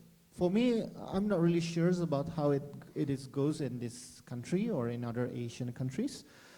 But there's something, because some people have a concerns, or some NGOs, and especially working in the data science or AI, it's trying to focus on right now on the implication of it, because it seems that there's some discrimination. I mean, like AI and machine learning is still reflecting our human thinking, right? And human thinking is mired with biases and discrimination and everything. How we can start debiasing it, I think it requires additional works on that. For me, I don't know about what happens in the art sectors. Maybe there will be some similar things happen, but I think it's yet to be seen. Second, on the data protections, I always tell the story. I don't want to mention countries, but I think there's two schools of thoughts in perceiving this. The first one, there are countries that have concern over privacy and liberty over comfort. So they dislike whatever the state collects or the company collects because it violates their privacy. And as a response to it, they have a stronger data privacy law or data privacy regulations. On the other hand, there are certain countries that prefer to have comfort over privacy. They feel like, I don't mind giving out my data as long as I can give good services. I won't say that one is better than the other, but I think the questions in Indonesia is which path that we are going towards. And it depends not by the technical means. I think it's more on the spirit and our culture and our interests as well. What options do you want to get into? And I have to think that in Indonesia, because we don't have that kind of law yet, and what I heard is that there's a discussions of perlindungan data pribadi, the PDP law, the private data protection law. I think it's good to know what will be the nuance and what will be the content of the law itself. And I think it will be shaped more on our preference instead of the technical solutions. Thank you. Yeah, I'll just comment on the first question about inequality. I mean, I totally agree. There are some algorithms out there who that some companies use to discriminate against. But in the beginning of my career, I was asking a lot of, because I was like looking for a job and stuff, and I was like asking a lot of like hiring committees and stuff. You know, like, so why don't you have any women engineers, right? Is it because you are discriminating, or is it just like what's the issue? And a lot of them were saying, it's not that we're discriminating, it's just that it's just not there. And we don't want to hire, so the complete opposite, which is we don't want to hire someone just because of their gender, right? So rather than discriminating against women, we also don't want to just hire you just because of you're a woman as well. So I think that's why in the context of data analytics, or I guess in data analytics, context is really important as well, right? You can't just, like what Pras said, like you can't just black box data. You also have to look at it in a more holistic view and see the context of which this data is. So a lot of these, for example, tech companies who are using these algorithms to sort through, I'm assuming, millions of resumes, which of course you cannot like manually go through all of those, rather than discriminating against like names to figure out genders and stuff, like just go through technical skills, and then you look at the person, because in my, like for example, like I don't think I would ever pass any of those algorithms, but then if you like talk to me, I think I would pass, right? So I think a lot of it is my last point, which was culture and data. It's just spreadsheets, like data points on a spreadsheet. You really, really have to look at the context. You have to look at the person in general. You have to see the unquantifiable. You have to see the qualities in them that you can't really measure in order to see who they really are as a person.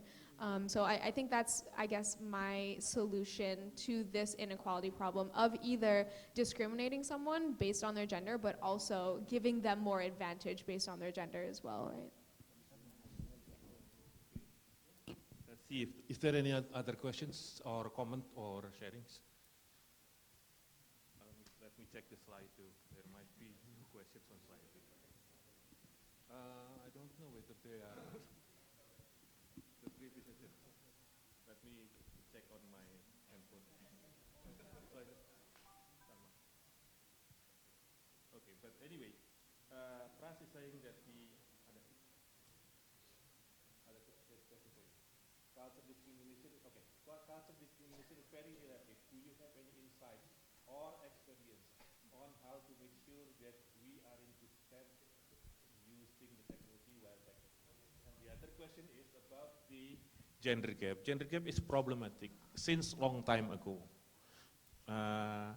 Because women especially are left out in the community. Do you have any experience on how organization project to fill the gap?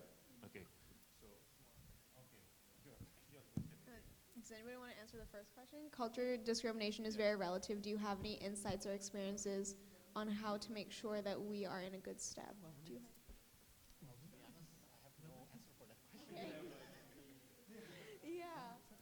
I mean, I think what we talked about before pretty much covers it. Yeah? Yeah. So I'll just do the second one, gender gap. Do I have any experiences on how my organization projects fill that gap? Yeah, I mean, that's literally our sole mission for Generation Girl, right? We're really trying to use technology to fill that gap, not just in the STEM fields, but also just leadership positions in general in Indonesia. So a lot of the programs that we're doing is really informal education to give them the foundational skills so that they can become future leaders. But it is really cool to see, these girls, even though they're only with us, let's say for 6 weeks during the summer, we had a lot of these girls who decided to change their major or like figure out a different path in life just because of what we taught them, which was really, really interesting to see. And not just the girls themselves, but also the parents as well. So we actually had a lot of parents who, their kids were like, oh, I want to do this program. It's free. Can you do it? And so then, or can I do it? And the parents were like, okay, like, I guess, like whatever, and like they didn't really think anything of it. And then at the end of the 6 weeks, once the girls presented their final projects, the parents would come to us and be like, wow, I didn't know that my kid could do this. Like my daughter has these skills and I had no idea. So it was really, really cool to see that change, not just in the younger generation, but also in their parents as well, so that especially with these minors that we're working with, a lot of the decisions that are made for them are made by their parents, right? So that's why we're really also trying to get a lot of the parents involved. We invite them to come into the club, see what the girls are doing. We invite them to the final projects as well and everything, so that they can really see that, you know, these girls really do have a future in these fields and becoming future leaders. And hopefully after the program, they can actually help support these girls afterwards as well, and you know, taking them in doing more of these programs as well, or even just doing, you know, little things at home, encouraging them to do their homework, encouraging them to go into, you know, more technical fields, things like that. So yeah, it's been a really cool change to see in the short-term projects that we do. Thank you. Is there any gender gap is problematic, other discrimination? What is it? I think that's the two questions, right? Okay. Is there any other? Okay, Barry again. Okay. Oh, legality is legality of the legality, and the question from Santi in what is the question about legality and the patent, the license and distribution rights on the cultural objects. Do you have anything to say? This is the cultural objects, the license and the copyright. Cultural claim. Yeah, I mean, it's always a discussion we have with clients. When we propose to develop a digital archiving site, they concern about the rights of each cultural asset, and also how to use each item when their rights or identity of the item is not so clear enough. Patent cultural object.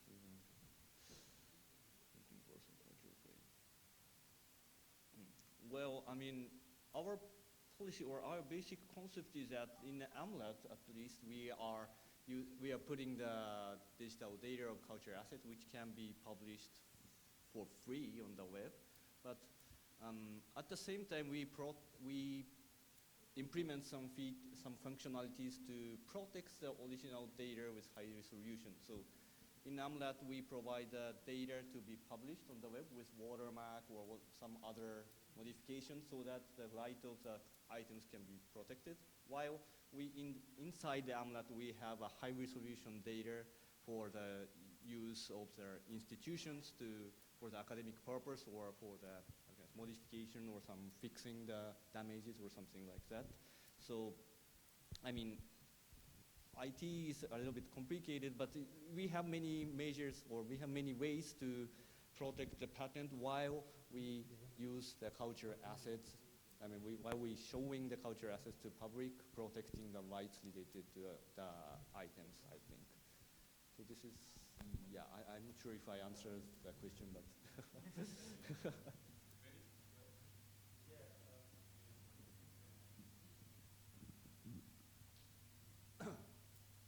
Just wondering, prostate that in a big data program, it's a very important to have a clear vision of people. So I'm just wondering, do you have any suggestions in terms of culture data, what can we do about it? In terms of algorithms and AI, which direction should we go? Which is actually all about this. Okay. Oh, it's very difficult. I think it requires like 5 workshops to answer that question, so something like that. Maybe random ideas, or you have thought about it? Maybe thinking out loud. May I answer the questions now? Okay. Maybe just thinking out loud, right? So this is from my personal view. I enjoy visiting museum, right? I enjoy looking at these objects, and also like statues and history. I mean, I'm more into like historical museums, like when preserving all the historical objects and see all of those things, right? So I'm just wondering, and for example, after you digitizing all of this information about the history, all the metadata and everything, I wonder how all of this cultural object connects with each other. Finding the relationship between one painting to the other painting, or finding the historical context behind this painting with other cultural objects, I think is something very meaningful, which can be easily solved. Not, I don't think it's easily solved, but it can be solved using this data analytics. As long as you have enough data to crunch, to produce those insights, right? I mean, this product of culture, I mean, like, I'm sorry, I'm not a cultural expert, but I take it as, I'm a very, like a lay person kind of, I am a lay person in this field, right? But I can think if I want to see a cultural objects like arts, art products or paintings and statues or whatever, sculptures and everything, the artists who made them must have some intentions, right? Must have some context that represent the spirits of the era, right? And it is not the only object that created during that era. And I just want to know, and this is my personal curiosity, how people in that era produced that. And I think we have enough data that can capture all those stories. And can we connect those stories to understand what will be the real spirit, what will be the nuance of that era that implies into the products or implies into the things or the artifacts that you produce. I think it's good for historical lessons, right? So you draw history lessons not only from the reference or not only from the history books, but from the artifacts. You can go deeper into analyzing this, right?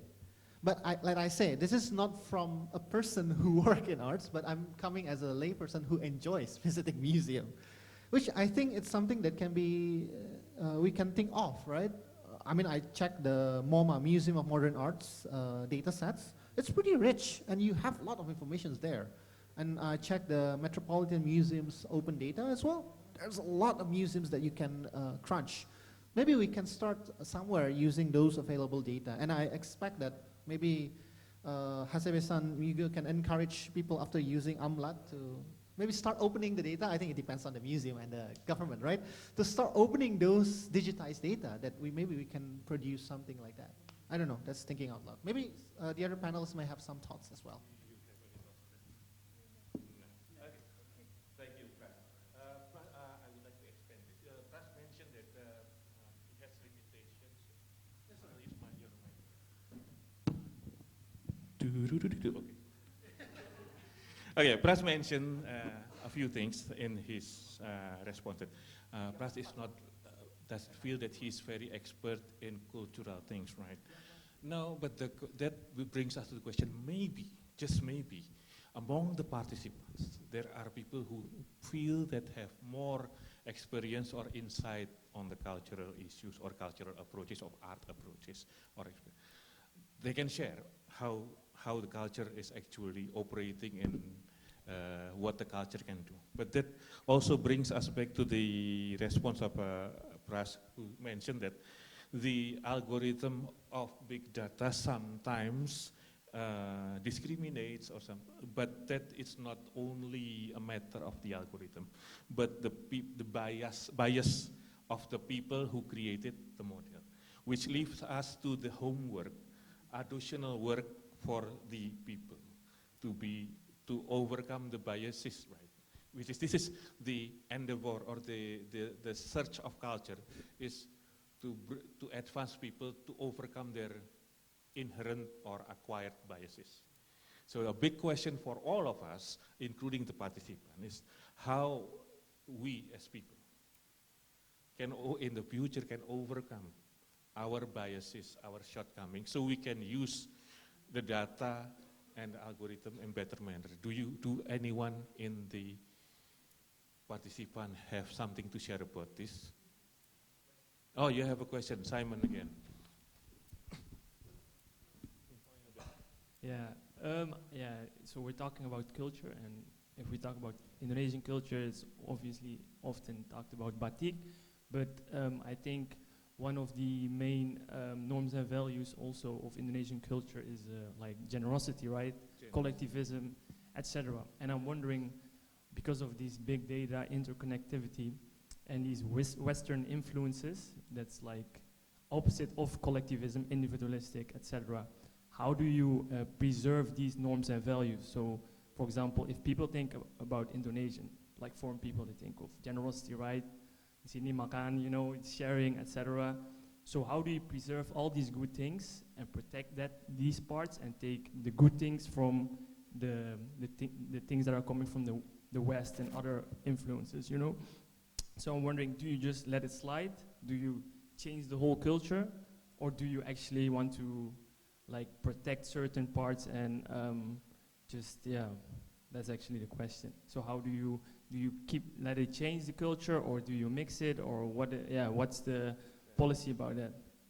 I think that's the question. Yeah. If I may rephrase the question, how does archive data, big data, can identify, explore the values like generosity, justice, violence? So this is the question from Maybe I can start. This is I don't have that direct questions, but this is coming from my observations and also interactions, right? I don't think it's going to replace the value that we have in this country. Why? Maybe I take your previous employer, right? Like, the way technology applied is always tied into some objective, right? Whether it's business objective, social objective, or etc. And everyone in this country, the business people in this country, always think that we cannot import the tech company business model outside of this country, like implement it like 100% without localizations. Take examples, Gojek. Do you think this is not local and does not empower the culture or the habits that we have, especially in big cities? You have a lot of motorcycles, people are like unionized and everything. Another example that I also like to take is the friend of mine, if you know like Warung Pintar. This is typical of startups or typical technology companies that we do not import foreign culture. We don't use technology to erode our value, but instead it empowers the values and the culture that we have here. So in my personal opinion, I don't think that as long as people behave in Indonesia, behave as people of Indonesia, not people of some other places, I don't think technology will try to replace it. Yes, they will be exposed with, like other contents, they will be exposed to many different things. But technology is never going to replace the value. But it's more on the other way around. The value that we have will define the way that big data and technology being applied to us. That's a very shallow, and it's not based on any scientific evidence, but I think that's what I observe. Thank you. I'll take that as the last question, but I think because we are limited by time, I could not take any other questions. So to highlight the whole session today, the big questions that remains for us as civilization is to work on between values, culture, and data. Does the data form the culture, or the culture forms the data? This is the eternal questions that we have to struggle on, that cannot be answered today, but there are so many valuable inputs for the sessions today. I would like to thank you to the panelists, and I would like to thank you also to the participant, and I would like to apologize for the technical hiccups today, and I would like to call Ibu Deneng Tresnaningsih, the head of Department of Finance and Assets, she's on the way, to give part the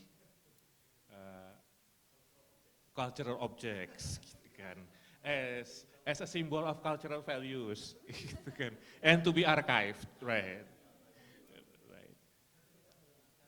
You will archive that, okay. And then we have photograph. Then we can dismiss after this.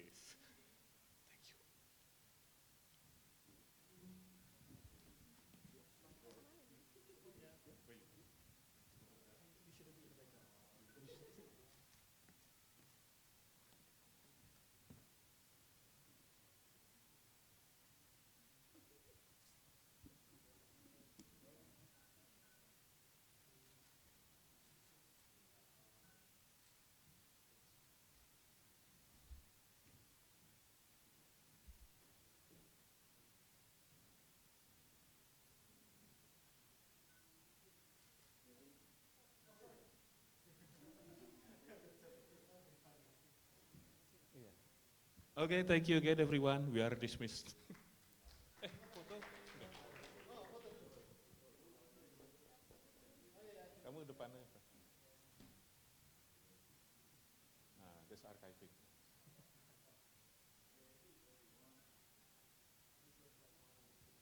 Oh yeah.